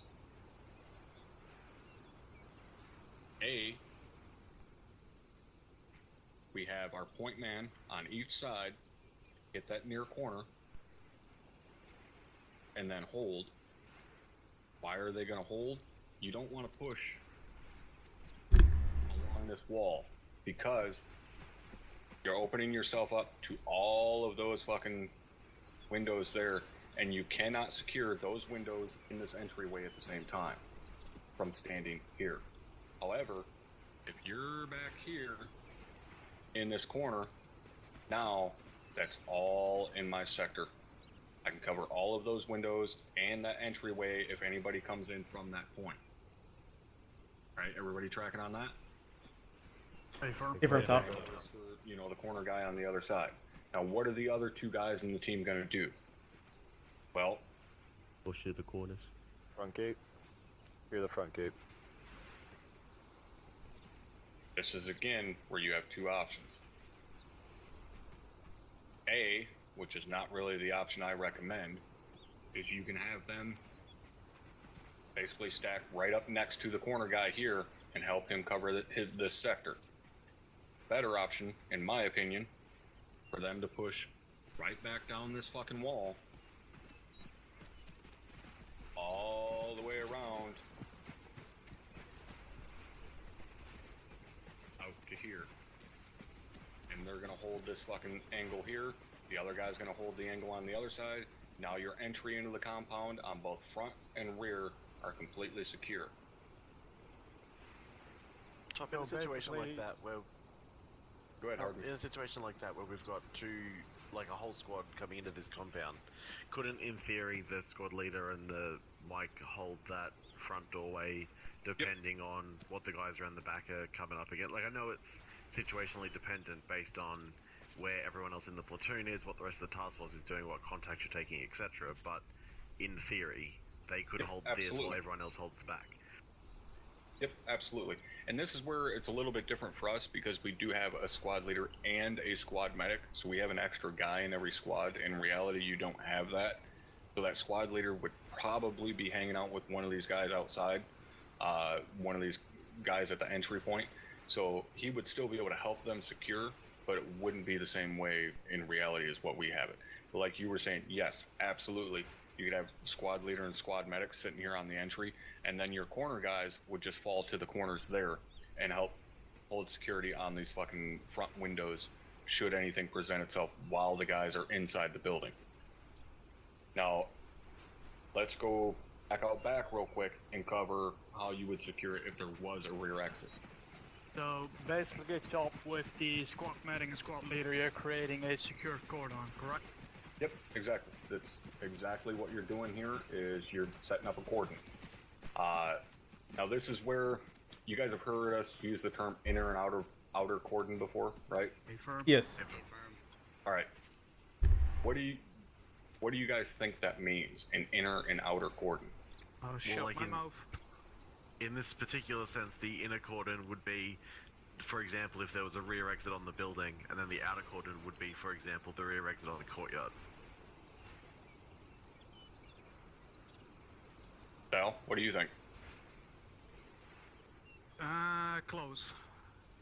Is not entirely wrong. Pretty much, yeah. That's a change. Basically, inner cordon, you're securing it from anybody inside getting out. Outer cordon, you're securing anybody from outside getting in. So yes, you're pretty much right. Okay, so in this situation, say there is a rear exit to this building here, right? We had our 2 guys on each side push up from the initial entry team. This is where having that squad leader and that squad medic would pay off because they can stay out front there and secure that front gate. The other team can push back here, and this is where you're going to have both guys stacked up on the corner on top of each other. So you're going to have one corner guy here covering direct front, covering that fucking gate and so on. And then the other guy is going to be stacked right next to him, covering those windows and the rear exit. All right, you guys tracking how that works? From top. Top comment. If the team has cleared out the building, you can use those guys for your outer cordon, since you can watch over the walls and into the streets. Yeah, once they've cleared, if say you were pushing in to secure this position and hold it, then yes, you're going to want your guys in the building holding your outer cordon. So you want to pull the guys off your entries, your front gate and your rear gate, pull them off of the entry and set them up away from the entry. All right, because the entry, that's your most dangerous point at that point because there's angles that they can fire on you from. So you guys are basically just going to be hanging out in the courtyard because the guys inside the building are going to be doing all the security.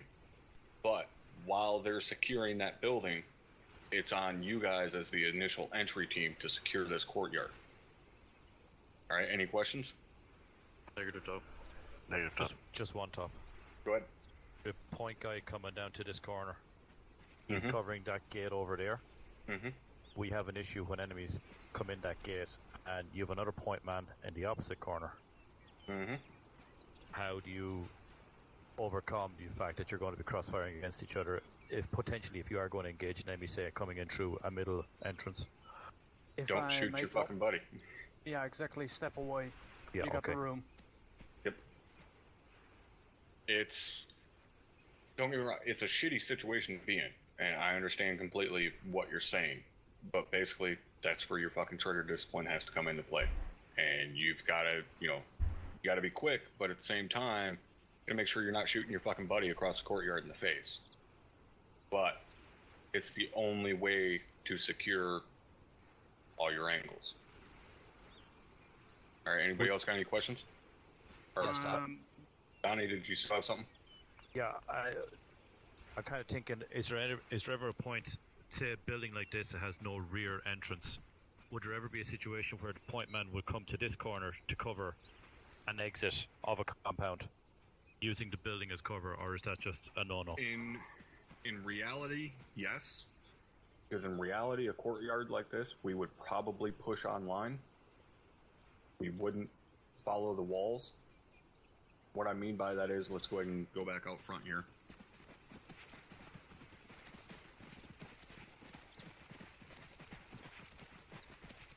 So, if we had our corner guy there, so our number 1 guy there in the corner, I was the number 3 guy. Again, there's multiple schools of thought on this. Some guys always say follow the walls. Some guys say, always push online. I tell you guys it's a pain in the dick to push online in Arma. But if it's something that you train on all the time, then you can do it for sure. So if the 4 of you wanted to push this, then you push online, and the 4 of us just move directly forward like this. All right? So then I get up to here. The corner guy is directly across from me. Now I can push up to this point and secure that gate from here. And then the other corner guy is over there covering the fucking windows up here. And same goes, vice versa on the other side. It is a much safer situation, much more difficult thing to pull off, though, to be able to push online like that. Now, why do you want to push online? Pretty simple. If the guy on the fucking long wall's going to be the side walls from your entry wall. All right, so if we say, I guess I should have broke this down at the start. Entry wall, that's always the wall you enter on, right? That's your breaching wall. That's your entry wall. Long walls are your side walls. And then far wall is your, deep into the room, or opposite of your entry wall. So the guy that's on the long wall there, as he comes around this corner, remember, he's pieing this, right? So I'm pieing this all the way down through here. If I were to get to here, and there was a rear exit, and say there was somebody standing there on the porch, whatever. If we're online with each other, and this guy over here, I'm going to hold short of this corner, right? Because the guy on the long wall has a better angle to come around that corner and see if there's anything there. Right, everybody tracking so far? From top. So if he gets there and says contact, boom, I'm able to get my rifle on it. Because we're pushing online with each other. And then once that threat is dealt with, we pick up our normal sectors. Alright, so everybody tracking how that works? Alright, so that is the better option, but it is the more difficult one to pull off. Like I said, if you guys train on this, you do drills on this, it's something that you can do fairly easily. Alright, so let's go ahead and set up. I want 4 of you set up on the entry wall in your corners and mid wall. Go ahead and get set up. 4 of you, I don't care who it is. Give me 2 corner guys and 2 guys mid wall.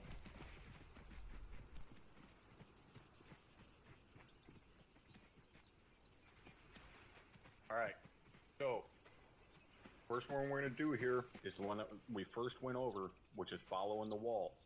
So I want you guys to push, following along the walls, and then secure the back side of the compound. Alright, go ahead and push. Moving. Back entrance. Windows.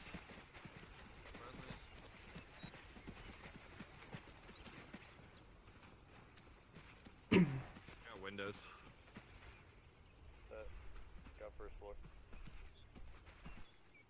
You should hold the doorway and I'll hold the building. Got you. There you go. You know, this is where communication comes into play. Right? You can very easily have one guy cover that entryway just like you guys are doing. You got Cole watching the fucking door down there while the other three of you have the building secure. You could switch that up vice versa. Have Strep down here covering the door and Cole covering the building. Or have both of you covering the fucking door. Whatever. This is where your communication comes into play. Alright, but that... Perfect. Just the way you guys move down. Now, I will say... You guys see how Cole and Hardman are offset from the far wall? Yes. Alright, everybody got that? So, Affirm.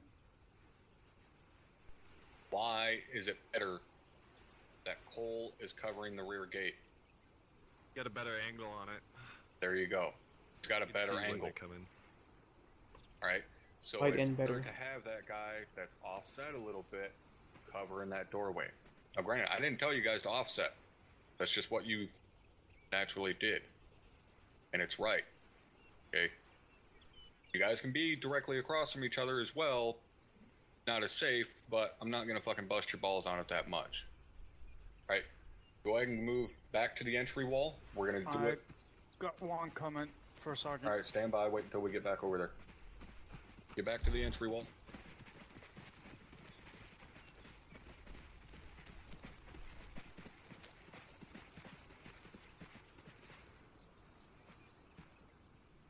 Alright, what'd you have, Sal? Alright. Well, I noticed second guy going behind him, an eye level. He didn't raise his weapon to those windows, and that's his security point. Yep, make sure you guys are paying attention to that shit.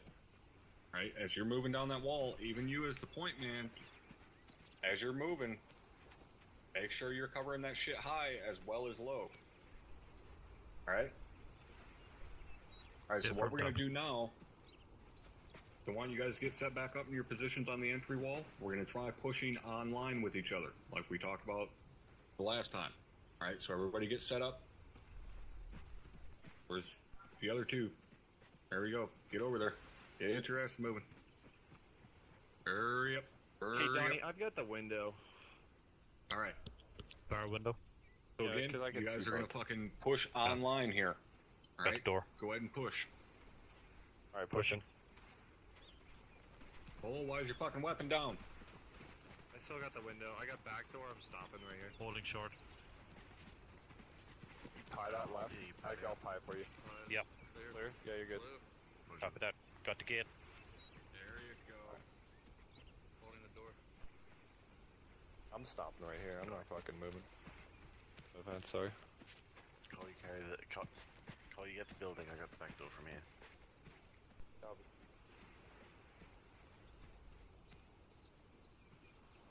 Why is this not the spot to sit? I'm not quite sure because I'm Didn't watching open. the window and that so that these guys don't get shot, so that Donahue doesn't get shot. But if I push over here, then I'm pushing where Cole's already covering. I can't cover this No. whole thing. Cole is covering those windows. Sorry, Hardman. From Hardman. over I thought there. that was Cole. I thought that was Cole in the corner. Hardman is covering these windows. You are going to come over to this corner. Now you are completely protected on your right side. Nothing can engage you. You're covering those far windows. Why are you covering those far windows? Because you're also covering those windows and that rooftop. You're covering Cole's ass. Okay. Hardman is covering Donnie's ass. Cole is covering yours. You have full overlapping fields of fire. As to where if you're standing out here, midway down the wall, yes, you can cover that big sector there, but you're also exposed to that entire sector. Alright. Alright. Go ahead and move back to the entry wall.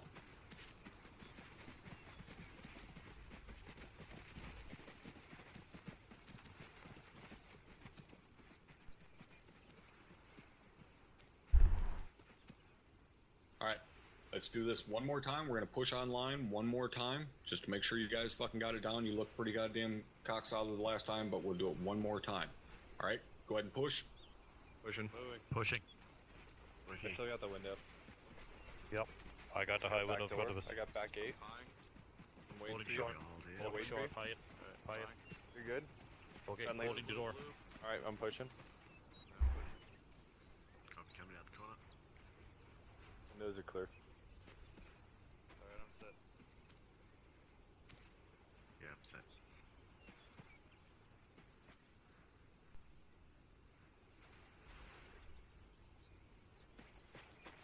Alright. Guys are looking like fucking rock stars. Alright, the other four of you fucking get fucking set up on that entry wall. Did you hear that? Hardman, he kinda looks like a pop star. I'm gonna start calling Yeah, him Baby even Harry. better. I got upgraded.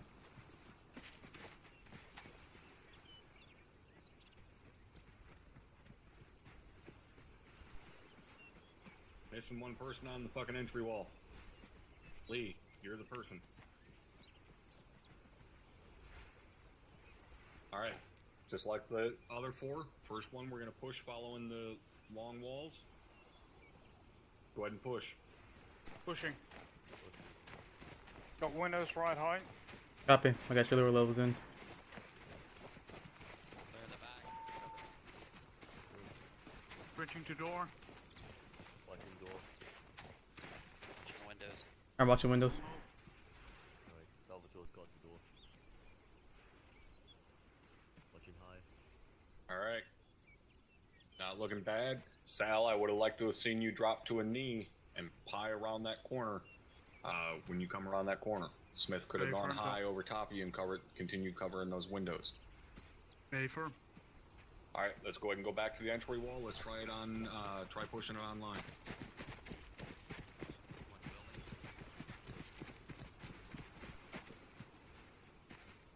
Remember to hold short. Yep.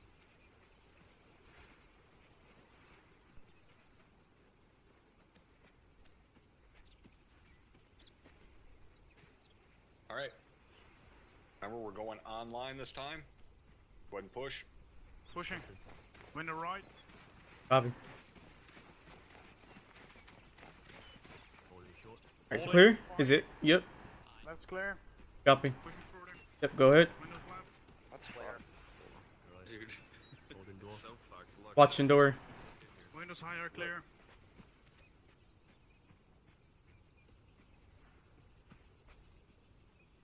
Alright, that's looking pretty damn good.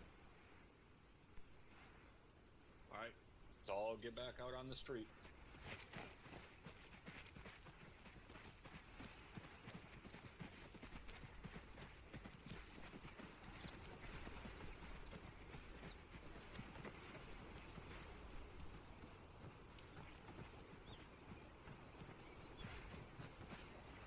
There's y'all motherfuckers are like a goddamn clown car coming out of there. Alright. You guys feeling like you have a pretty good understanding of how to fucking tackle a compound like this? You stop. Afer. Afer. From top. Alright, so obviously gonna be different situations that you find yourselves in, different shaped buildings, different size buildings, different layouts of compounds, so on and so forth. But with these basics to fucking draw on, you should be able to enter pretty much any compound and look at it and make that snap decision on, you know, where you need to go, where you need to be covering, so on and so forth. All right. So what we're gonna do now is I'm gonna have you guys set up in one nice long file, all 8 of you along this wall, and we're gonna breach it just like we talked about a little bit ago, having a full squad on one side. So the first 4 guys are gonna push in, secure the courtyard, and then do exactly what we just did. We'll have you guys push online since you're kind of, you know, used to it now. We'll have you push online, secure the entire courtyard, and then the other 4 of you are gonna follow in right behind them. As soon as you hear them start moving on the long walls, you're gonna follow in behind them, or as soon as you hear them start pushing, you're gonna follow in behind them, hit your entry wall, and then push online to the actual building. Don't worry about breaching the building, just get stacked up on it and ready. All right, everybody tracking? Hey, from top. Yeah, firm. Okay, from top. All right, get everybody set up in nice long file. You guys are gonna do this first one unsupervised because I'm gonna refresh my coffee. So first to being the fucking boss. So I want you guys to run this a couple times, and then we'll see how it is as soon as I get back with my coffee. All right. So who's number 2, Sal there? All right. So Sal, you're gonna be making the call on the breach for point team, and then whoever's fucking number 6 back there, you're gonna be making the call on second team. Push the building, Roger top. And, you know, we'll simulate that pine and sets and all that stuff is already done. Alright, one breach. On you guys. Reach and go right. Going left. Going left. Going right. Go left. Going right. Going left. Alright. Mitchell, you ready? Go ready when you are. Sal on your Alright, call. let's start pushing, Mitchell. All right, team 2, go ahead and push online towards the building. Caution up. Going to go low for you to find a corner. Hey, firm. Holding Fire. short. Holding short. Hey, you're clear. Back door looks clear. Friendly Two set. on the right. Taking the gate. Roger, I am set as well. Yep. He said, yeah, we just stack up in the building. We're not breaching. He said, Yeah, we're not breaching. the door. just yep, yet. I feel like we should all stack up on one door as a team yes, that's the only what we're gonna do. instead of like splitting up Right. like that. Yep, Never mind then. Well, I think because you could cross breach and then you could breach separately, but you didn't want to have all 4 guys breach the same building, same side. If you look inside here, like you just Don't cheat, don't cheat. I don't think Todd wants you guys to cheat. Oh, me and me You're covering the Fucking door. and cheaters. Strap already did it. So I'm covering the door. But this building specifically, Building over there. when you look in through here, and I've been through Yeah, this building before too. When you look in through here, you'll see how most of we all have. yeah, this would be for 2-man teams. All the way over to here. the thing is, though, is that realistically, you're not going to find a lot of situations kind of in the rest of Armor where you've got 2 entry points on the same wall. So Yep. Exactly. So I really do feel like we should just all stack up as one Yep. element. Well, I mean, We're gonna line once up. we get up online, the thing is that we still need someone to hold security on both doors until we start breaching. Until you get ready to breach, yeah. Push to if we push to the building All right, go ahead and online, get yourselves out that here. would then put Smith in the rear, and he can hold the other door. That works too. Yeah. We might be able to do the back with just 3 people, to be 100% honest, and push one back around the corner to watch the other door. Why does that not work? This is by himself. Battle buddy. There you go. Well, the battle buddy, so there one's on the corner of this close corner because I don't have a compass, and then the other one's on the other corner watching the door and the window. Yeah, We're but still- rule, Generally, we'll have the squad leader and squad medic would be there. rule number 1, you don't leave your buddy. Yeah, well, I So- wouldn't be leaving him though. If you come here, look, watch.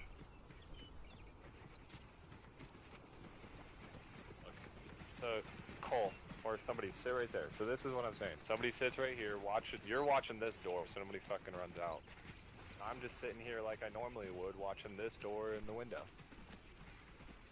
Remember when Top said that when you guys are at it, It leaves that open, but Yeah. There's so much more That- perimeters that like are opened up to me though now too, other than just this door and that gate. Now Yeah, I have but- that fucking window and the top right there is Okay. open to me, and we're those just windows missing too. 2 people. yeah, squad leader, squad medic would be. Squad leader and your squad Yep. medic that would be securing Yep. the entrance. Yep. Right. Go Ah, ahead and come back out here and stack it up.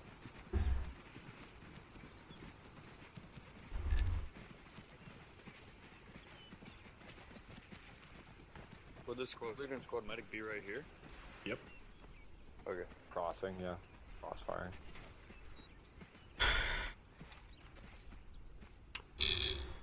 All right, on you guys. Guess on number 2 again. Flying. 1 breach. Oh, you want to do the pie?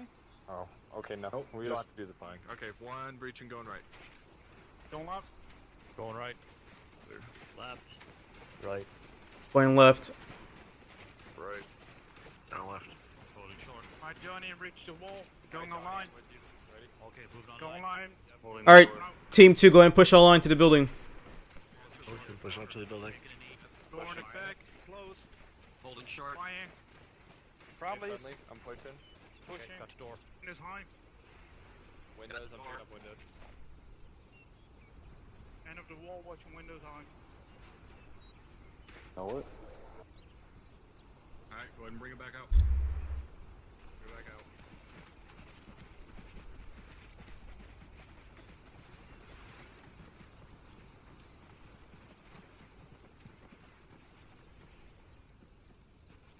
Alright. Look good. Alright, you guys go ahead and come in here.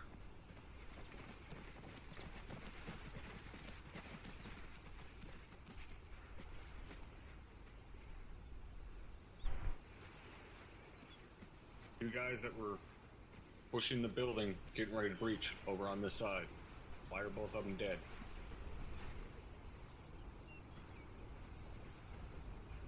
I wasn't there. I wasn't. I Which didn't one see it. stopped? You say the first two people? Second team. Myself You and guys these two over people. here, second team, Oh, second team. push over to the building. All we be dead. Not watching the window, not watching the Nope. door, not guns Where up. am I standing? Oh, in the here in middle. front of the. Fatal funnel. Oh, on the door. Fatal Let's funnel the gate. funnel in and out. Push online. Get over to this building. I'm staying right the fuck on this side of the building. I am not pushing over here. Guess what? Your fucking 4-man team just fell into 2-man stacks. You're breaching both sides of the building at the same time, because I ain't crossing this fucking funnel again. I already fucking got into the building, or got into the compound. I ain't going back in that funnel. That's the kind of shit that you need to be able to quickly look at and realize, okay, 2 of us are over here, 2 of us are over there. Let's fucking get after it. Get this building cleared, 2-man stacks, go. Alright, you guys tracking? Hey, from top. Yeah, firm top. If I'm top. Alright, excellent. So, now we can move on to cross breaching. Cross breaching is my preferred style of breach, but it's not always doable. Let's go ahead and move back outside here. Somebody close the gate. Yep. Alright, so 4-man team moving along the fucking wall here. We're gonna breach this compound. Why do I prefer a cross breach? Very simple. Cole will go ahead and get up against the wall there behind Strep. Stack up behind him like a 2-man stack. Right. Now, Lee and Sal go ahead and stack up on that opposite wall. Now, how would these two get over here? Pretty simple. Go ahead and cover your normal sector as number 2. If I'm 3 and 4, we got 2 options. Alright. I can move here, come out from behind them, and then I'm doing what? Crossing their field of fire. Crossing their field of fire. So, and I have seen guys do this, don't fucking do it. If you're 3 and 4 in the stack, you don't cross to do a cross breach. 1 and 2 do. 1 and 2 cross. So if I'm 3 and I'm covering here, when they say crossing, boom, I'm picking up my sector. And they go ahead and cross and set up where Lee and Sal are. And then 4 picks up his normal sector as 2. Now, in a cross breach like this, 2 still has their same normal fucking sector.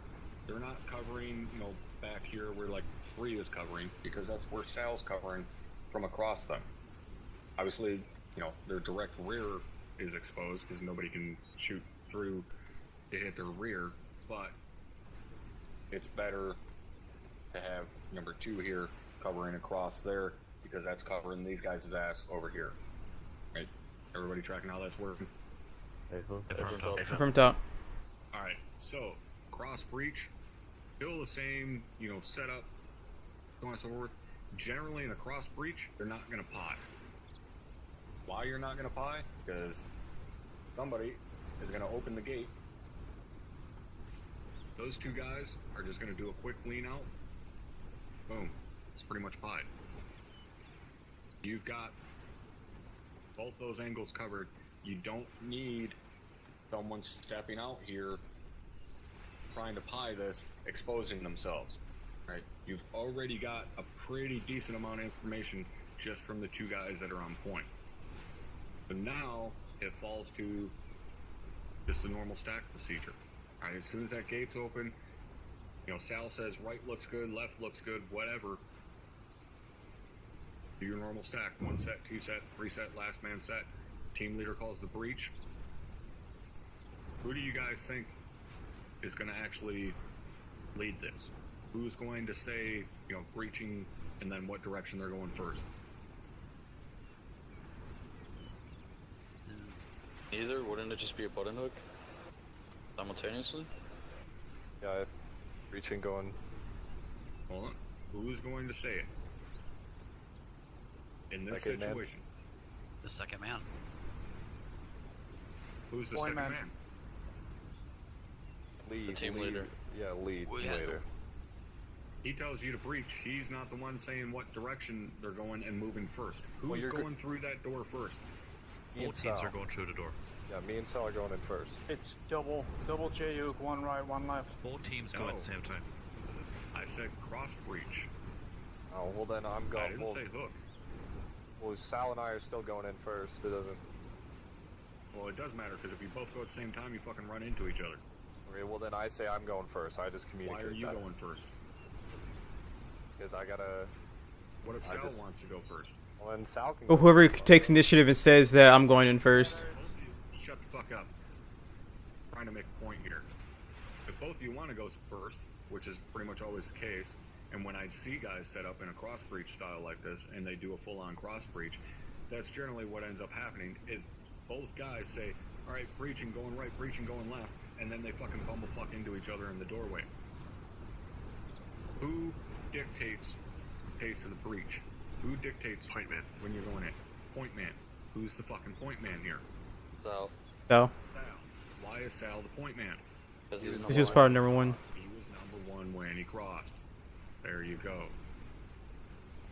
Alright. Just because you're both sitting on the fucking entry doesn't change anything. Sal's still number 1.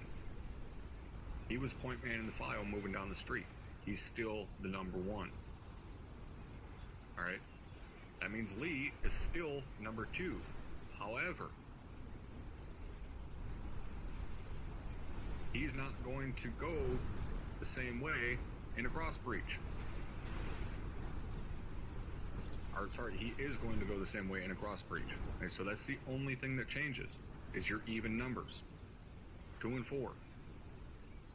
What is a cross breach? Cross Sal breach goes is not a button hook. Going a cross breach, Strep, where are you going? I'm going left. Going left. Where's Sal going? Right. Where's Lee going? Right. Right.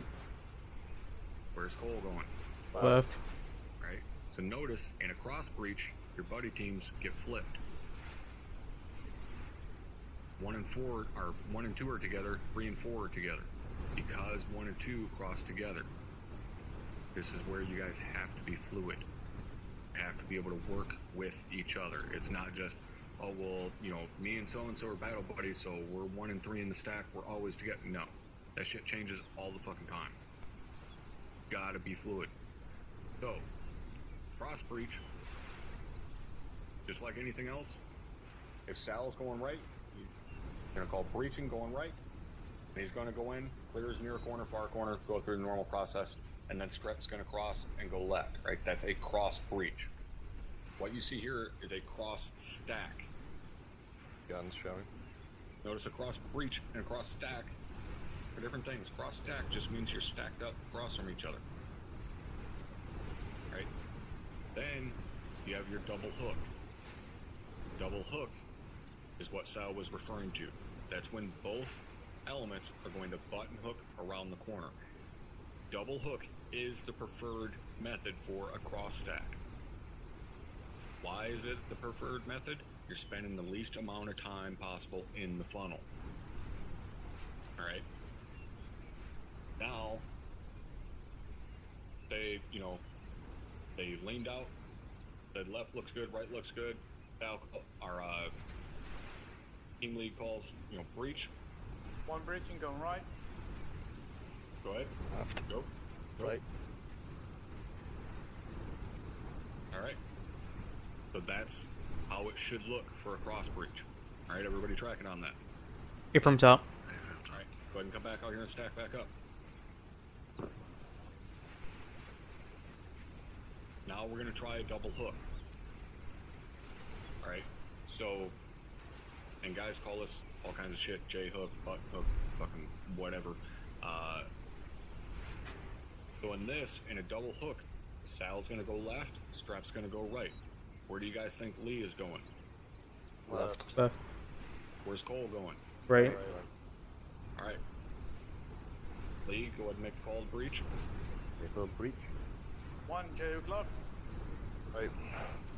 Left. Boom, just like that. All right, you guys tracking? Get from top. Go ahead and get yourselves outside here onto the street. The other four of you get stacked up. Two on the left, two on the right. Let's go. Go ahead.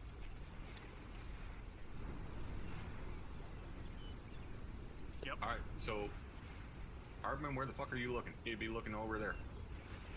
I don't care that that's some big ass building. Pretend it's not. Copy. All right, so first we're gonna do a cross breach. All right, Hardman's number 2, so he's gonna be making the call when to breach. Hardman, on you. Breach. Going right. Going left. Go ahead and get back out here. You guys had the breaching techniques down smooth as fuck. Now you're fucking it up. As soon as you call breach, Hardman, you're dropping your fucking sector. Fifth, you call what direction you're going. Give it some time. I pause and then go. Also, you're not going left. You're going right and across breach. All right. Never went left. Do it again. Hardman, on you. Copy. Breach. Going right. Going left. Alright.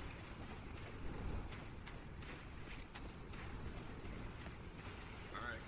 Bring it back out.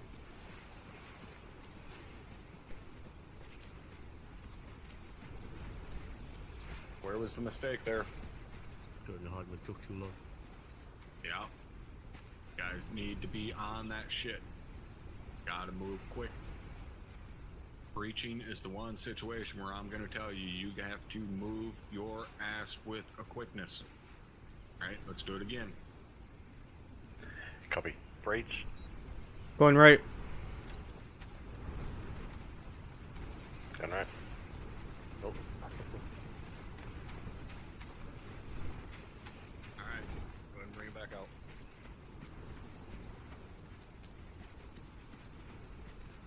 Alright, that was better. It was still a little fumblefucked, but we'll chalk that up to Arma because you can't really control yourself the same way you would in reality. Alright, so we're going to do it this time. We're going to button hook on each side. Alright, Hardman, on you. Breach. Going left. Going right. Alright, that looked decent. Go ahead and bring it back out.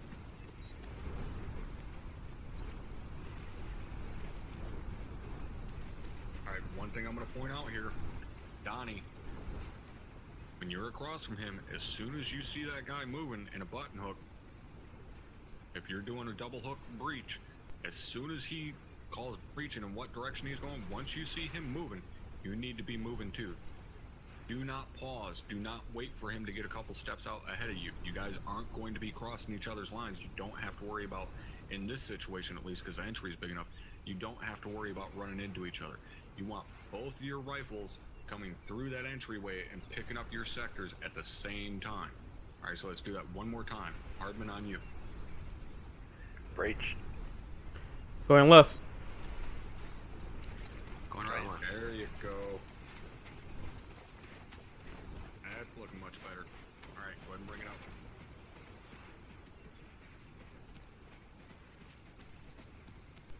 Alright. Go ahead and step out here in the street.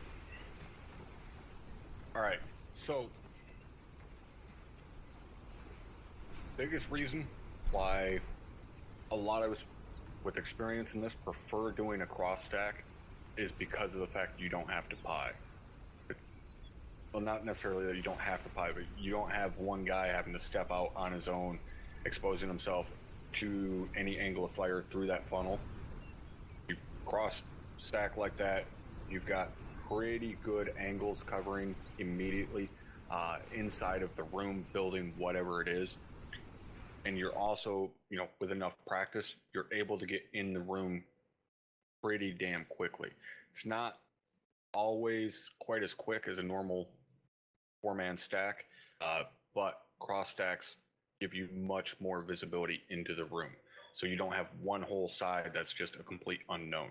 So that's why most of us prefer doing a cross stack. Now, in this situation, a cross stack works because you have a gate that's basically blocking visibility. So even though the enemy could, you know, technically see your feet move underneath the gate, it's small. By the time they see the feet and register that's a person moving out there and start firing rounds through the gate, you should already be across. Where this doesn't work is if this gate was already open, because then you're breaking that fucking cardinal rule of crossing that funnel. All right, so when it's an opening that's already open, you're not going to want to do a cross stack. You want to do a normal stack. If it's closed, even if it's a door, then a cross stack works great. Now, same goes for if you breach a room, say somehow you get lucky enough to come across a building in Arma that is large enough to put all 4 guys in the entry room. Well, all 4 of you are 2 guys are on one side of the room, 2 guys are on the opposite side of the room, right?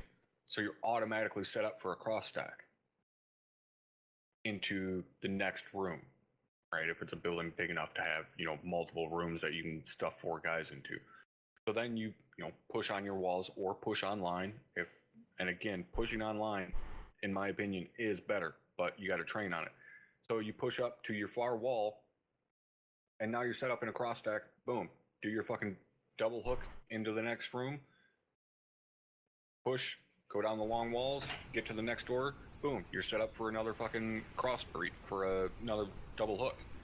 So this is something that you definitely want to train on, doing cross stacks, because if you spend enough time breaching buildings, compounds, whatever, and you have to go long in the room and there's another room there or whatever, even if you're, say, exiting a building and the rear of the building hasn't been fucking secured, you don't have another element with you to secure that rear of that building, guess what? Come out of that building just like you're breaching it. Fucking 4 of you come pouring out of the back of that building and secure the back side of that courtyard, whatever it is. All right, everybody tracking? From top. All right. Does anybody have any questions on, breaching these compounds, how to move, where to cover, anything like that? Or are you guys feeling like you've got it down pretty well? Down pretty good. All right. So, last thing, well, probably not the last thing per se for the day, but the next thing we're going to move on to, I should say, is how do we move across LDAs? Okay, this is something that guys have a lot of trouble with. It really, really slows elements down a lot, needlessly, but at the same time, it gets guys fucking killed a lot because they're not securing it properly. So we're going to take a little bit of a hike down to the end of the block here and show you guys how to cross a fucking LDA.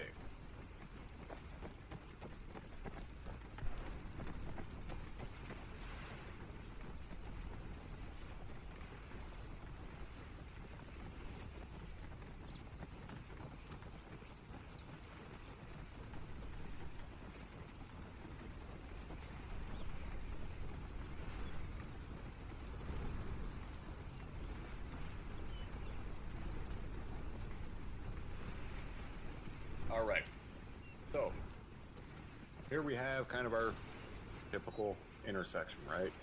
If we were maintaining our direction of travel, we need to get over to that fucking side, and we're moving down this street.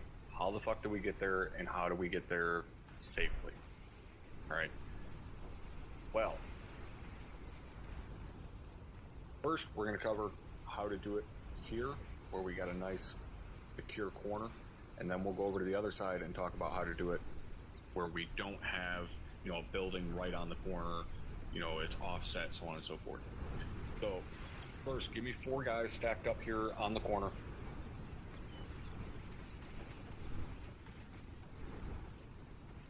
Alright, so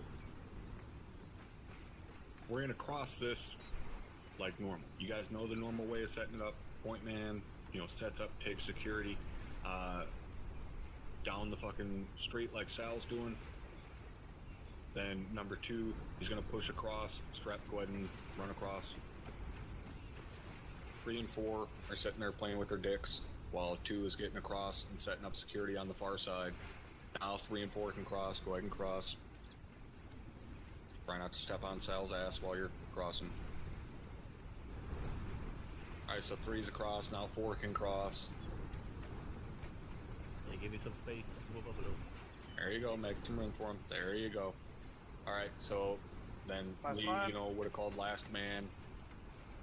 So that lets Sal know he can go. Now he's across.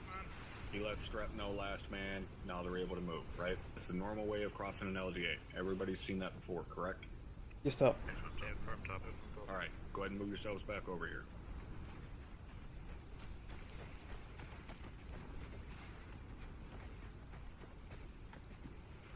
Alright, so how many of you guys have heard the term flowing before? Not in relation to water. The flow in intersection. I No. don't know. Believe so. Besides Sal. Gonna step Alright. away. So, flowing is a technique that we use in CQC basically just to move faster. Not necessarily all that much less secure. It's just a way for us to move quicker when we need to get shit done. Alright, so Sal, go ahead and take your corner. So in the situation of flowing, alright. We still got Strep 2? Alright. So, Strep, go ahead and push across. Now, when 2 crosses, when you're flowing, when he gets across there, he's not going to do that. He's not securing the far side. Why? Sal already has it secure. Yep, go ahead and look down there. He's now the point man. He just became number 1. 3 and 4, go ahead and cross.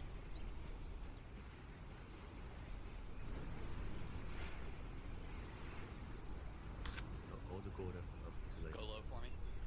Go ahead. Lee would call last man, Sal would pick up and follow, and they continue their movement. Now, go ahead and pull yourselves back here real quick. Alright, so that's the basic way you would flow. You always call last man. That's the basic way you would flow across an LDA. Right? Notice it's a little bit quicker than setting up that far security and so on. Now, the other thing is 3 and 4 when they cross. Alright? Notice that Lee each time waited until 3 was all the way across behind cover before he crossed. When we're flowing, we don't do that. You don't wait for that guy in front of you to get all the way across the road and behind cover. Why? We're flowing. We're moving quickly. The only time we're going to flow is when there is not an immediate threat down that LDA, meaning we haven't been engaged from that direction. It's not likely that we are going to be engaged from that direction. That's why we're flowing across that intersection. There isn't a huge threat down that road, so we can just quickly get across it. So while Sal's set up on the corner, Strep pushes across. Strep never stops. He continues moving the entire time. As soon as Strep is about midway across the road, 3's going. As soon as he's midway, 4's going. He's calling last man. As soon as he's midway, man. Sal's moving. And boom, they're off and running. Now, go ahead and pull yourselves back. Sorry to hear that. You got a maxi Now, pad. in this situation, obviously, Strep would fucking be leaving them behind if he just, you know, kept moving the way he is. But remember, we're in an urban environment. I'm not fucking running weapon down, hauling ass. I'm crossing this street. When I push across here, I'm moving at this pace. So by the time I get here, midway in the street, and number 2 is crossing behind me, he's 10 meters off my ass. And then number 3 is 10 meters off of him. Last man is 10 meters off of him. And I'm going to continue pushing all the way down the street. Go ahead and follow me down the street here, guys. Nope, just go ahead and stay where you're at. Follow me on down. So, let me get the space back here. Nope, hold where you're at. So if I'm not 10 meters out ahead of him, I'm not protected. Right? My buddy is too far back behind me. So this, where you make use of your fucking speed, okay? If I'm the number 2 guy, I'm gonna maintain my normal pace like this, covering my normal sector. If I'm the point man and I need the rest of the team to fucking catch up to me, guess what? I'm now walking until they're on my ass. And then once they're on me, we can pick up pace again. And we can start doing our normal fucking combat pace. But make use of that. Just quickly switch it up to a walk. Those guys close that gap back in.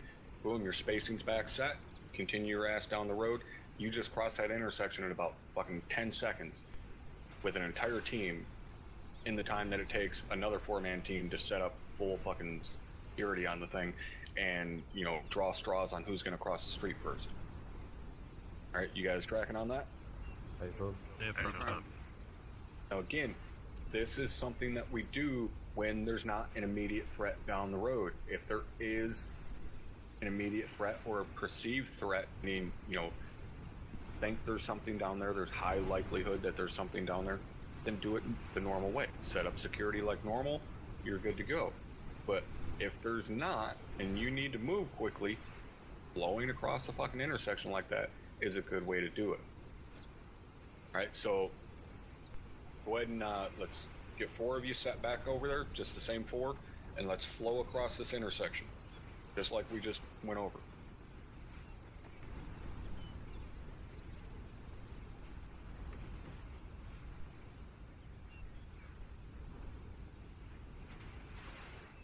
Whenever you're ready. Okay, yeah, we're going. All right. Cross. Last man.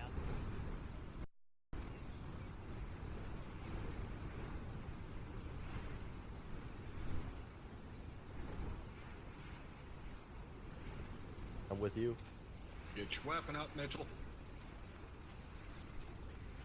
Oh, okay. Top, quick question. Alright, go ahead and move back to that corner right there, this near corner. I have a comment, Top. Stand by. Alright. So, your guys' spacing got fucked up. Why did it get fucked up? I charged too quick. Nope. I slowed down too early. That also, because you didn't have your weapon in the proper position and so on, but no. I slowed down too early. Thanks for the follow, Veritas. I don't know why he, Until you fucked up. I don't know why it's not displaying the alert. You We'll started fix that later on, but thanks for the follow, though, Veritas. as soon as Lee said he was with you. I was That's looking only at number the 2. Okay. 3 and 4 were still a ways off of Lee's ass. Alright, you gotta maintain that walking pace until everybody's set back up on their spacing and then continue movement. I know I didn't cover that, that was my fuck up. But you gotta make sure everybody is on you. And then you can continue your normal pace. Alright, makes sense? Yep. Aram. Alright, other than that, that looked fucking perfect, aside from Mitchell trying to fucking run a 100-yard sprint there. Alright, the other 4 of you, go ahead and set up over there. We're gonna do the same thing. So as soon as you guys are ready, whoever's on the corner, call set, and then you guys can start flowing across. It just get right in front of me then.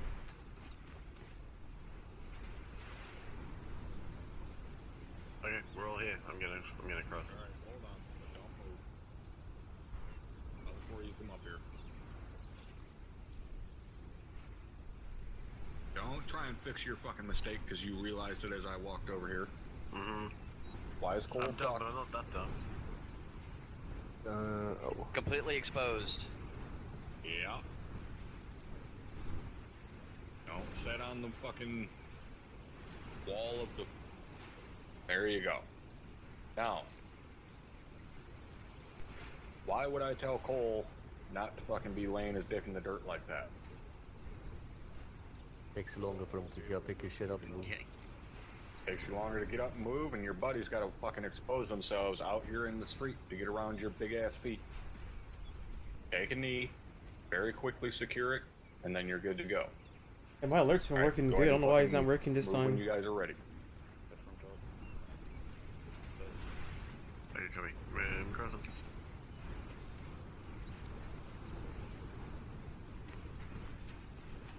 Crossing. Last man.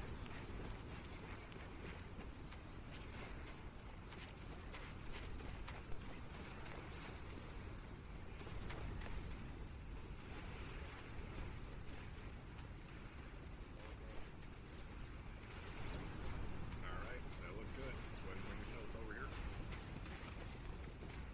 Last man wasn't there watching his sector top.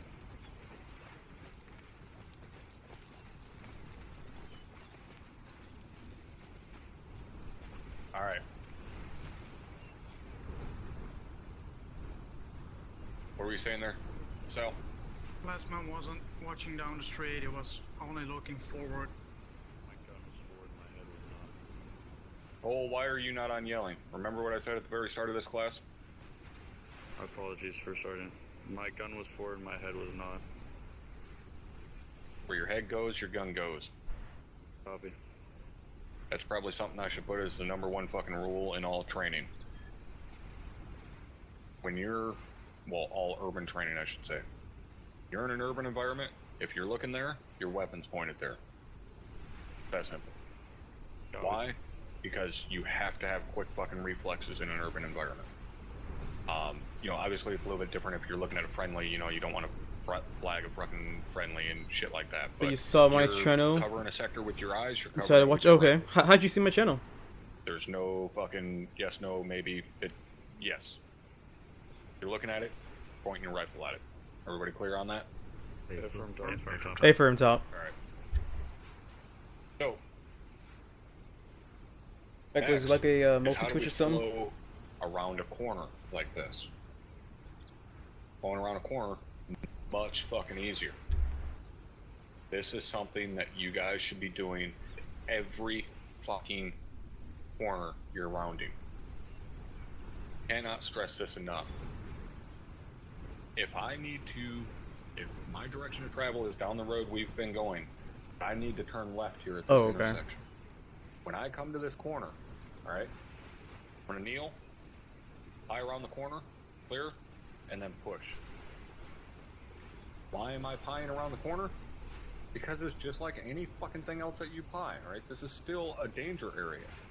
When I get to this corner, I don't want to just blindly run around it, because if I'm moving like normal, and I come around this corner, oh, hello, Mr. BTR, shoot me in the face. Thank you. As opposed to, I come to the corner, take a quick knee, pie it out, oh, BTR, yep, I'm going over this wall, thank you, and getting the fucking out of his fucking line of sight, and putting this wall in between me and him. Alright? Yeah, is he gonna see me hopping over the wall? There's a possibility. He better be one quick motherfucker on that turret and on that trigger to hit my ass before I get over that wall, because otherwise I'm gonna end up way down there behind him and shooting him in the ass. Alright? Your fucking corners. Even if you're moving quickly. I mean, I did not waste that much time by coming up to this corner just real quick. Clear? Alright, pushing. Does not take much fucking time at all to be able to do that, guys.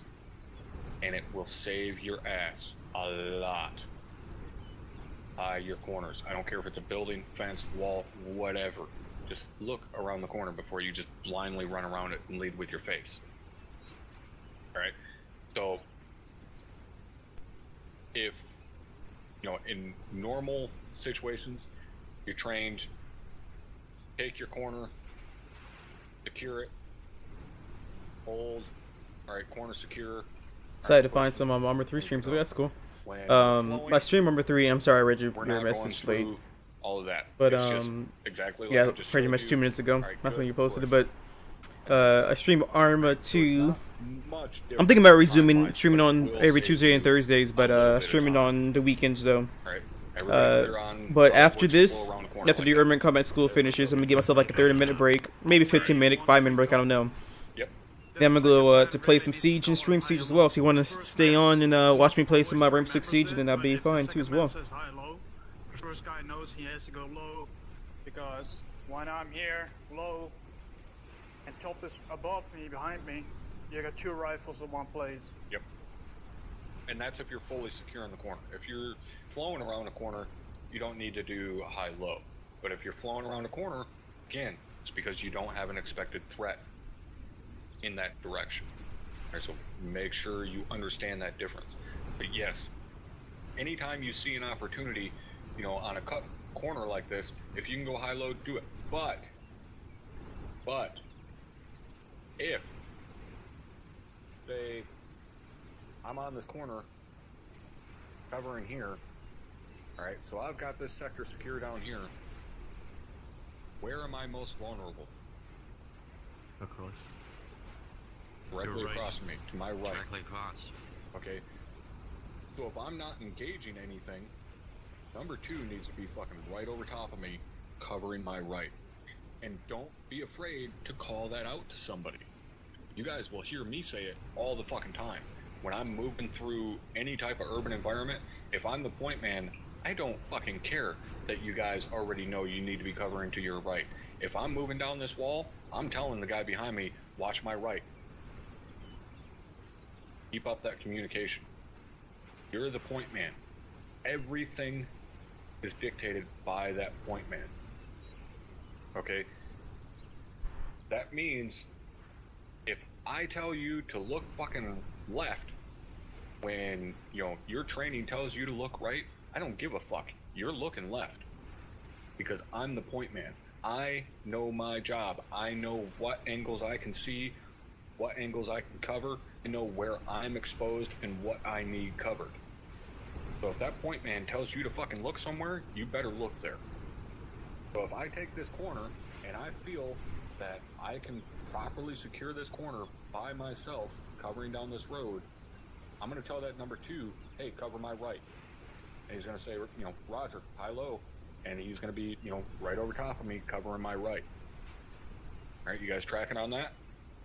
Hey, firm. Confirms out. I got one little thing. I'm being a dick today, I know. If you're taking points like this along for a long hold, I know it can happen. You got your first point man watching that area, and your second man is watching that. I would advise get your second man watching in between, and your third takes a step out. Like simply this, I'm not flagging, I'm just behind my buddy. Supposed to be that tops sector, class. So you got those White guys out 180 with 3 man lockdown. Yep. Basically, what he's saying here, we'll visualize this, and you actually do train on this in reality. Somebody go ahead and take that corner and secure it like normal. Well, somebody besides Sal, because Sal, I need you to take the number 3 spot so we can show these guys what you're talking about. Alright, so Cole, go ahead and cover that. Mitchell, you can go ahead and step out. As in step out of line. Fuck Gotcha. off. We don't want you here. Alright. So what Sal is saying is if I'm like this, number 2 over top of him, covering at an angle, like I can see those windows and shit down there, and now Sal can take a step out and cover our immediate, well, my immediate right, and number 1's immediate right. And now we've got basically a full 180 here. And if Sal actually turns a little bit farther to his right, no, turn to your right, goofball. No. Turn. There you go, Jesus. So now, think of it as kind of like a, God damn it, what are they called? Remember anybody ever seen the fucking drawings of Da Vinci's tank? like 10 cannons in a circle around it, kind of like what we're setting up here, right? It's like a big fucking turtle shell that we have set up here with guns sticking out of it. That's basically what this is. Now, like I said, you do actually get trained to do this in reality, or at least we did.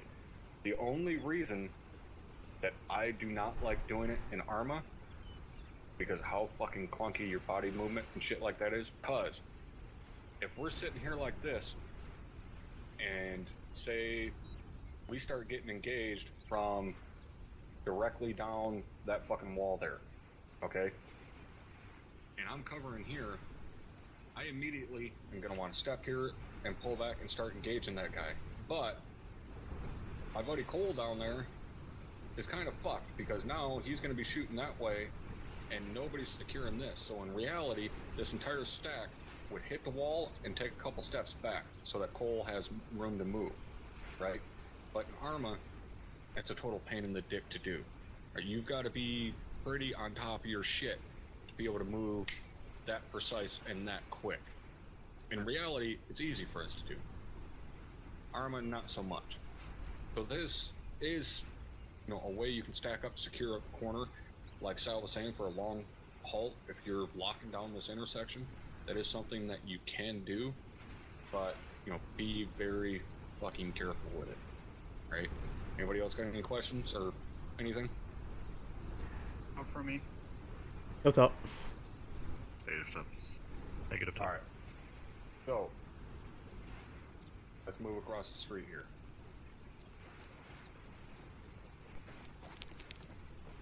Alright, so now, say we're moving across the street on this side of the road, and we need to cross this fucking danger area here. We need to secure down that way. Pretty much the exact same process, right? The only difference is we're not directly across from where we're going. We have to run at an angle. So we're going to be exposed out there longer. That's really the only difference here. If we're going to flow across here, number 3 and number 4, you guys need to pay attention.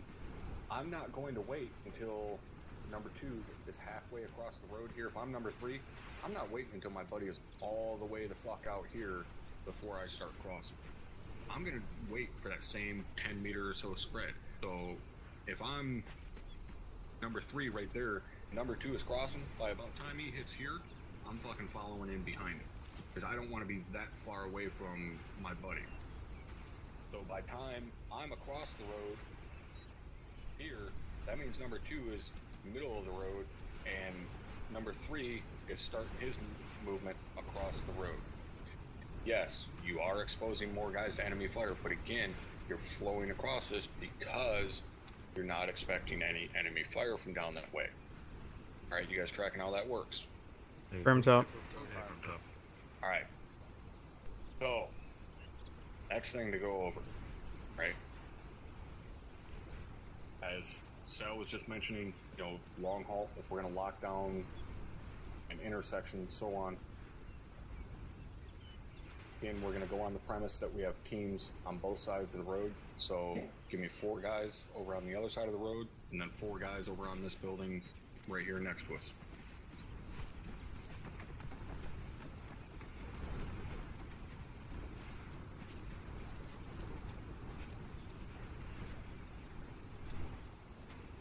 Alright, so you guys have reached this intersection. You've been told by hire you need to secure and hold this intersection. I want you guys to set up right now on your own how you would want to set up to secure this intersection. You are long halting here. Alright, lead. Probably close. And I feel like, yeah, I feel like me and you should hold that in. 4-man step out to your right. Should try to get Stepping out. Nope. Yeah, 4th man. Yeah, you can do that as well. Step a little bit more out. Alright, ready? Yeah, there you go. Yep, I'll go first, Armin. and then you join. Yep. 10 meters later. Yep, ready, go. Pushing, moving. Alright, Lee, you're picking up back, ready? Yep. Nope. Are you on the move? Call me. What's up? We're ready to move. So number 2, 3, and 4, and you go. This corner right here. Moving. on Moving. the corner. Sal, you want me across too? I'll stay here with you. Nope, you. Coming across. Nope. Come on. That's alright. Yeah, no. Crossman is not moving. Yeah, that's what I thought. I just thought you said 4 was crossing, so I checked. No. Cool. Alright. While you guys run hold right where you are, you ready? Think you're good where you're at? I'm good. I think we're supposed to stay back over there. I want everybody to kind of look around real quick, kind of see where everybody's at. Take a mental note of where everybody is, sectors they're covering, and so on and so forth. Right? Everybody got a good idea of where everybody is, where they're covering, so on? Confirm top. Affirm. Alright, now we're gonna make changes. Okay? So, It's Smith, only me covering this I one. want you covering over there. Mitchell, I want you covering down the street here. Take a knee, take this corner. Like a mirror. There we go. There you go. Same thing for you guys. Donnie, take that corner. Or, sorry, Donnie, you're covering that way. Yep. And who's this? Strat. Yep. Watch down there.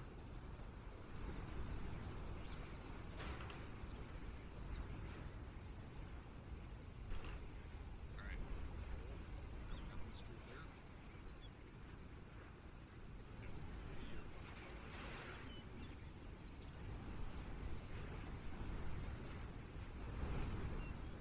Is that how you stand where you're at? Hardman, you're covering over there.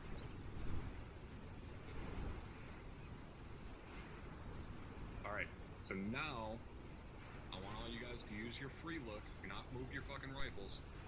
Use your free look and look around. See the angles that everybody is covering.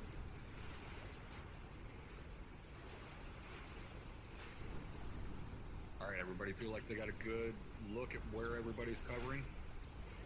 Alright, go ahead and collapse back in front of me.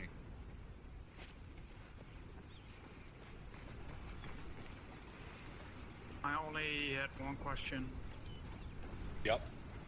You told Harman to secure my rear, basically, but what if you came down that road and you shouldn't be securing that, then you got sister squad, right? If you got a sister squad. Yeah, exactly. I didn't tell you guys you had one. Bro. This is you guys locking down a fucking intersection. This is only you guys working here. Right? Yes. If you got, another element with you, then Hardman would be covering the angle just like he was down there, helping those guys out.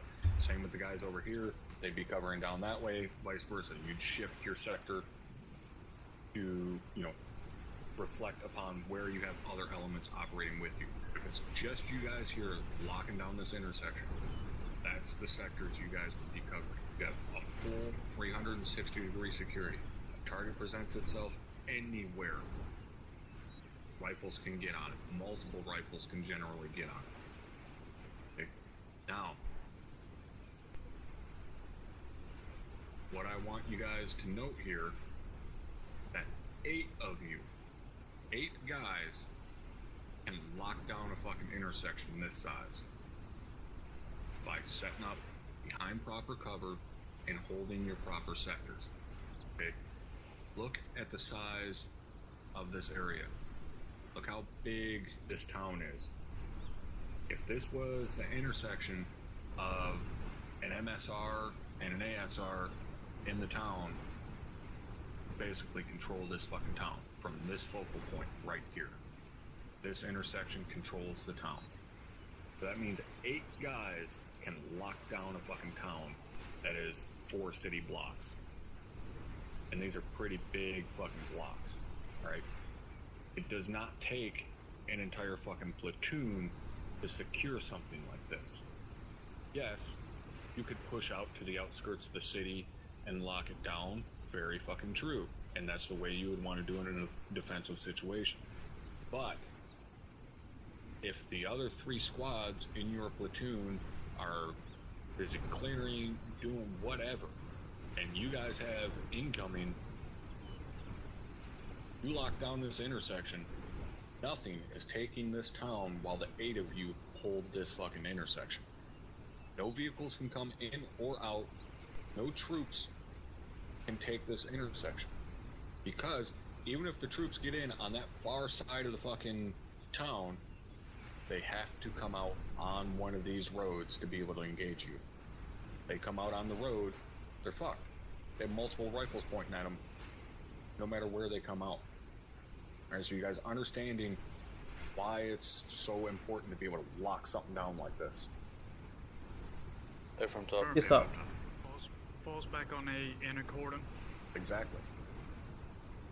So, if you're told to, long haul, secure an intersection, and you guys set up like that, it doesn't matter what fucking Ares throws at you. I mean, obviously with the exception to them just fucking bombarding the area with AGS or something, which generally is not going to happen.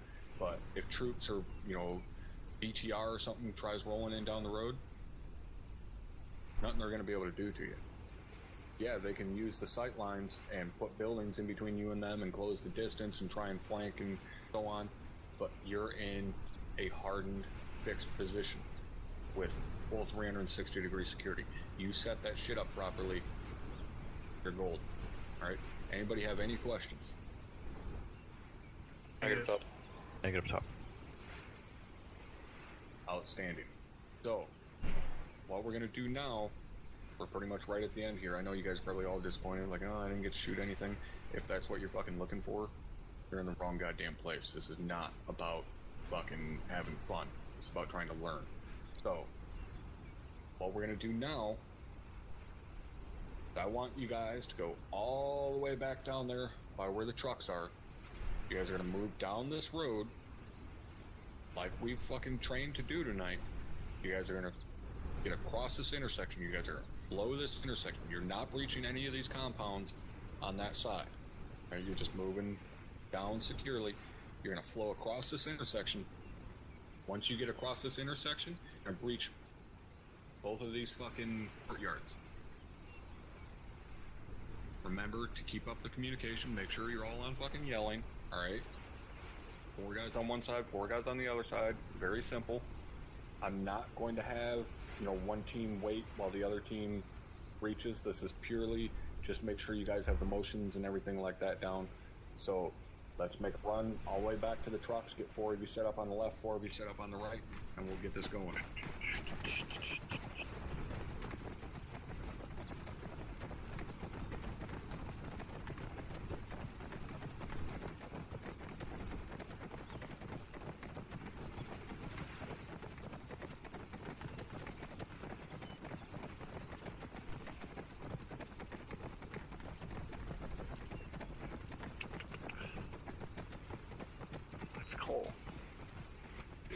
Hey Sal, the first time I see the fat guy run that quick, I'm just kidding.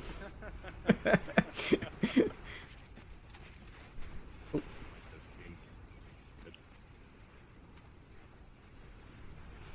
gonna crouch.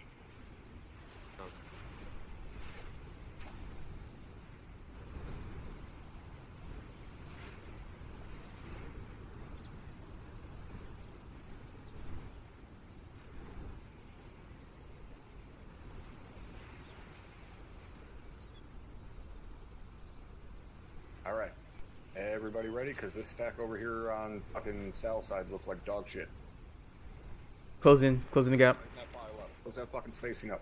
And everybody make sure you're at a combat pace. I don't want to see those fucking weapons lowered at any point in time.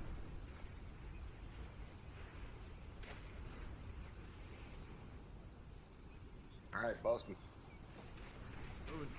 Moving.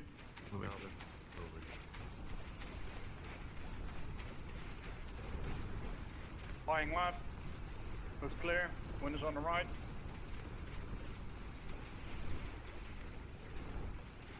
Or right, crossing it. Crossing. Take over. Roger. Lead. Crossing. There you go. Very smooth, Sal. Very smooth. Go ahead, go across. Crossing. That's my job. Get Roger. Crossing. Roger.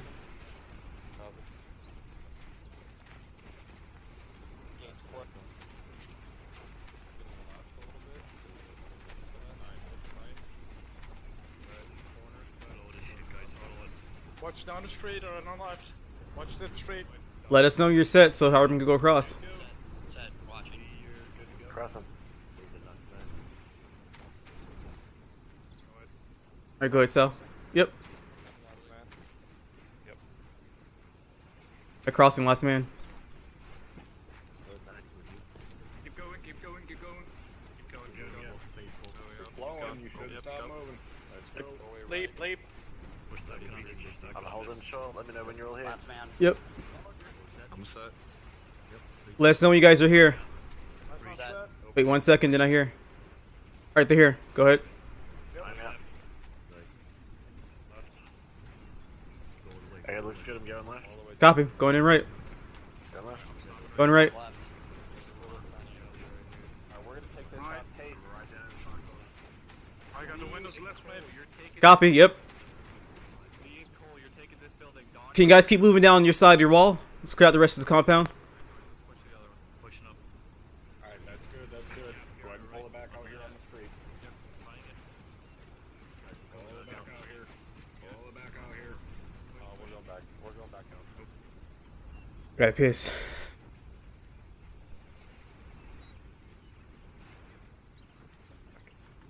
Alright.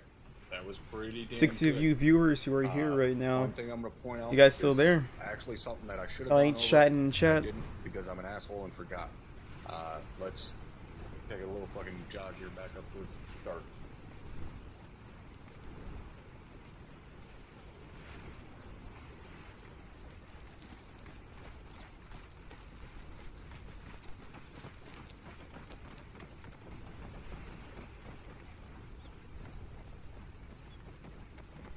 Yo.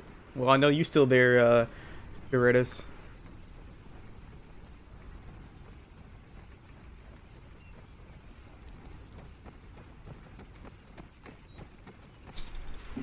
Alright, so they were moving along this side here, and Sal, keep your mouth shut. If I'm the point man, and I'm moving along here, alright, and I get to here, obviously my left is exposed, okay? Now, what everybody was doing on the right side is basically not necessarily what I told you to do, but it's because I didn't tell you how to do it properly. But you guys would move, look, alright, and then keep moving like this, right?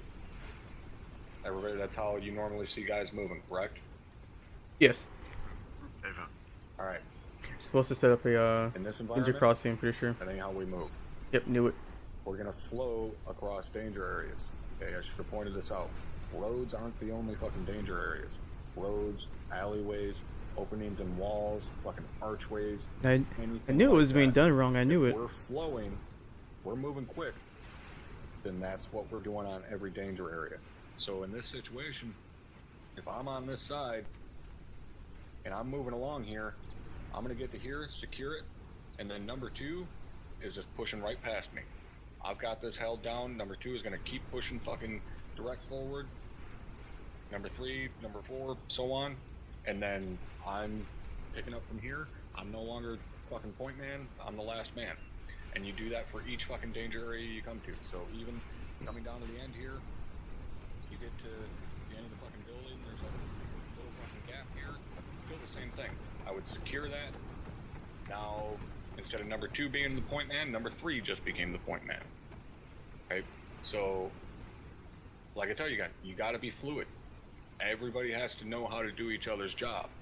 Because at any point in time,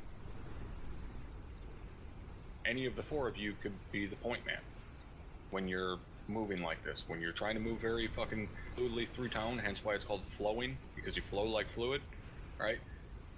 That's why we're always talking about being fluid, because we're talking about fucking flowing, basically. So secure that danger area as point man. Number 2, he shouldn't even need to say anything to you, unless he's saying, hey, we got contact down the alley. And then you're gonna, stop. He's gonna go low, you're gonna go over top of him, pop out from around the corner and fucking smoke him. But if that point man hits that corner, secures it, you're just pushing directly across. You're now the new point man. Alright, everybody tracking how that works? Affirm top. Anybody got any questions on that? Negative top. No top. Alright. Let's do this one more time. Set up, same guys, same sides, everything. Set up. Do it again.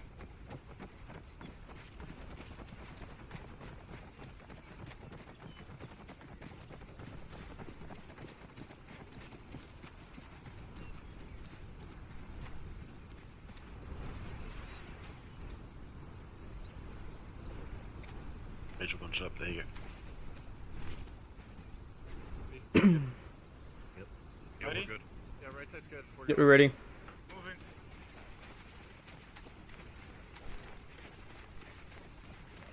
Opening on the left there. Falling down, corner left. Alright, you Leap got over. that. They got that. You set? Alright then. Crossing. go. Crossing as well, so. Yep. I'm slowing down a little bit. Alright. Keep moving the ball. Yeah, walking. Alright, go across and set. Crossing. Fine, right. Hold right. Crossing. Mm-hmm. Crossing, last man. Roger. Crossing last man. Okay, lead is corner's yours. Opening on the right, yep. Holding. Got it. Pushing past. Mitchell, hold up for a second. Let us all get Pushing. back caught up. Last man pushing. Okay, two's up here. Freeze there. Last man's here. Okay, we good, Mitchell? Set. With you. Set. Hold, go ahead. Crossing. Moving. I'm going. Moving. Moving. Moving. Last man.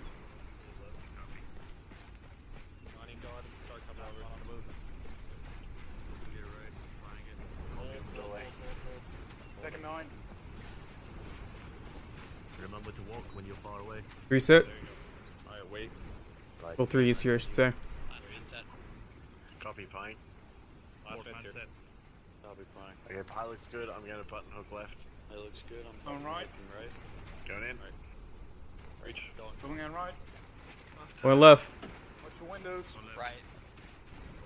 Let's clear up behind this alley. There's an alley right here. I'm gonna put it right in the corner. I'm pushing up. Windows on the left Clear. look good. Holding here. Pushing. Coming back. I don't know Hey, it's Donna, the man watch my windows. next to me, but watch your windows left behind.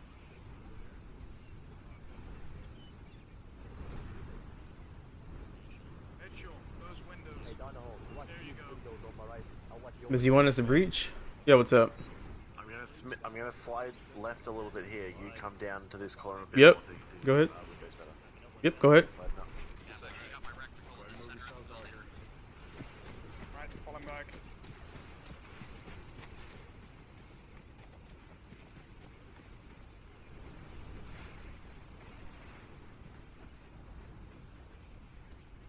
All right. You guys feel like you're getting a pretty good understanding of how all this works, how, you know, you can move through a town quickly and still be secure? Hey, firm top. Hit firm. All right. So, we've already passed our 3-hour mark. I told you guys this would be a long fucking night. So,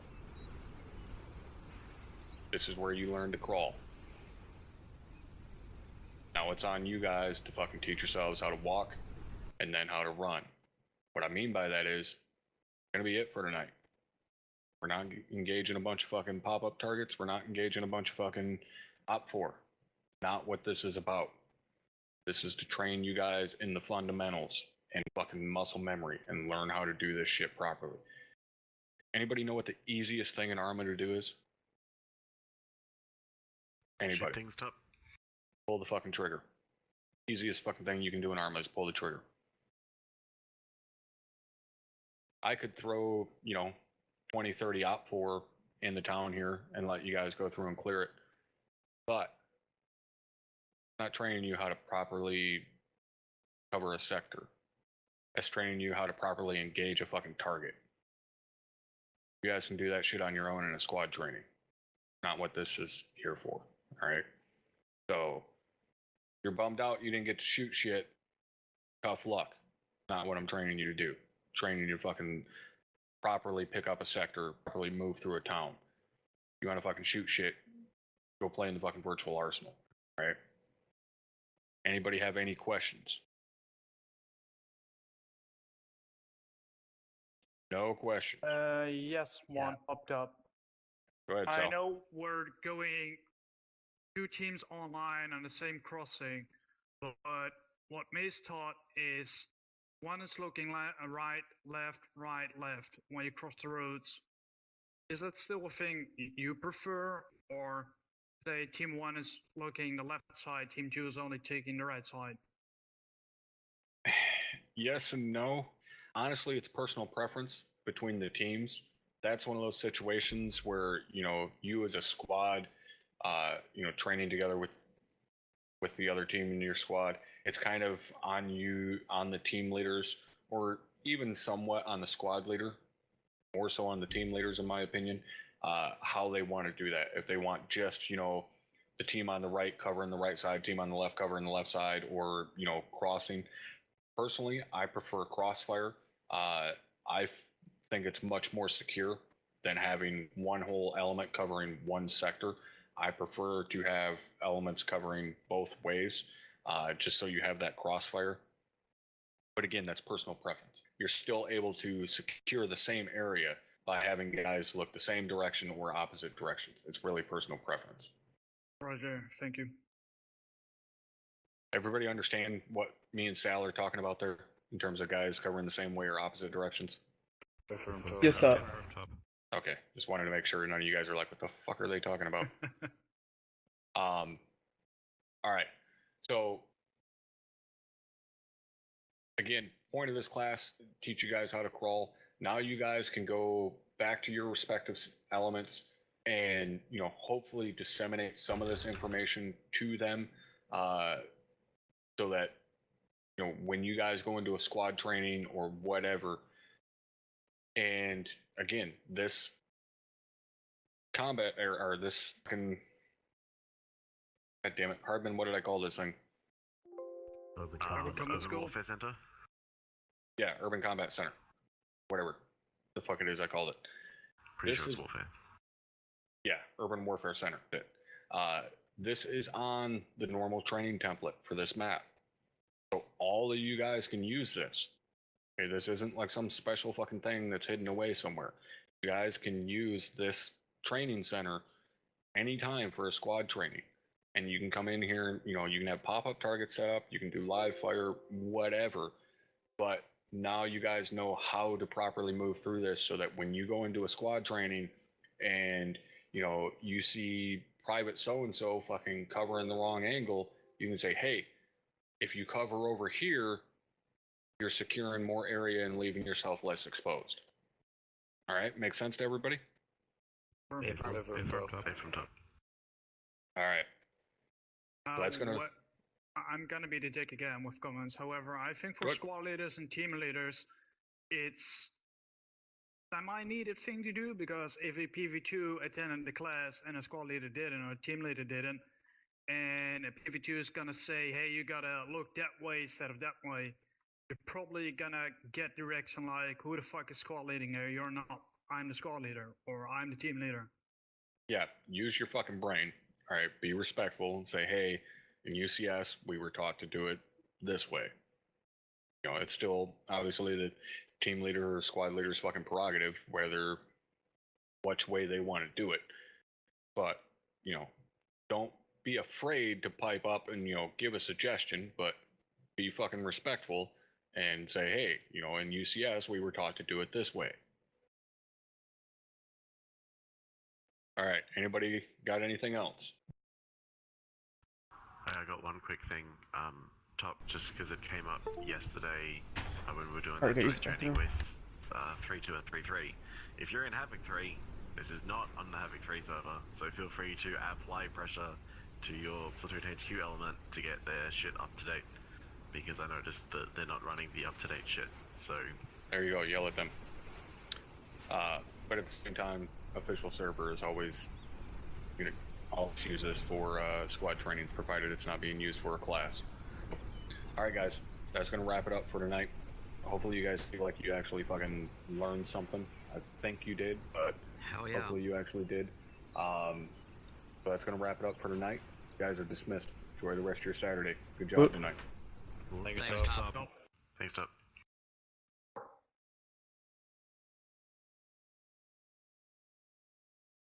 Alright, so that's not going to end it for the stream right now. I'm going to be transitioning games momentarily. Just stand by. It may seem like the stream is going to end. I was going to say it's not ending just because I'm ending this so I can change the titles and everything else like that. But we'll be going again on Siege in about 10 minutes or so, so just sit tight real quick. Let's go ahead and put some music on here before I close it.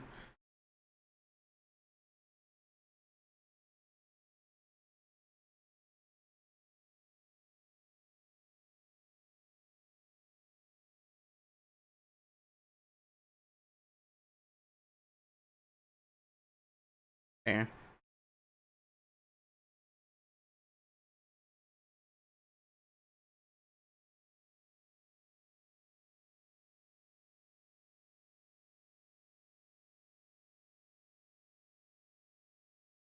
Is he not going to play or not?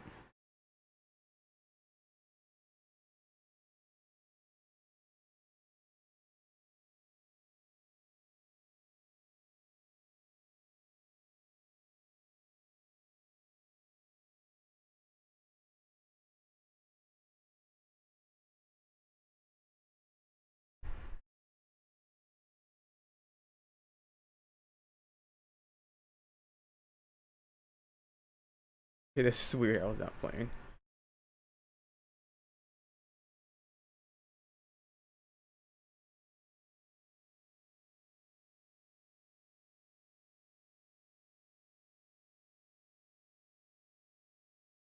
Of course, it plays that. Alright, here we go. Here we go.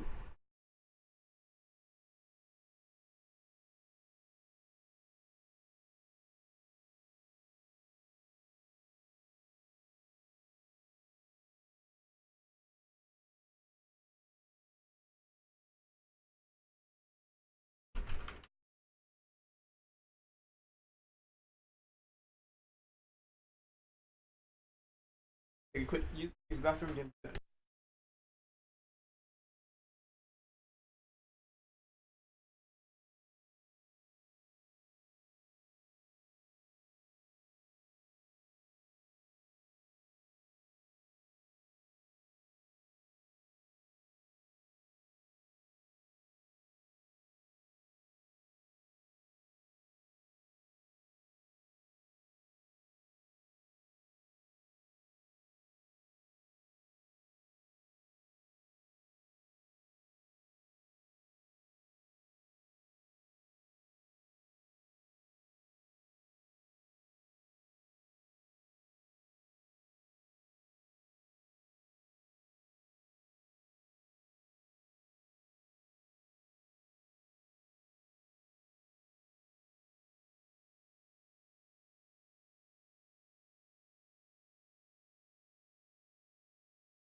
Alright.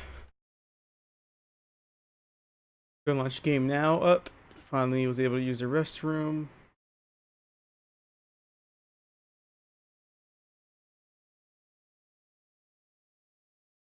Actually, let's first in this stream change titles real quick. Be right back, guys.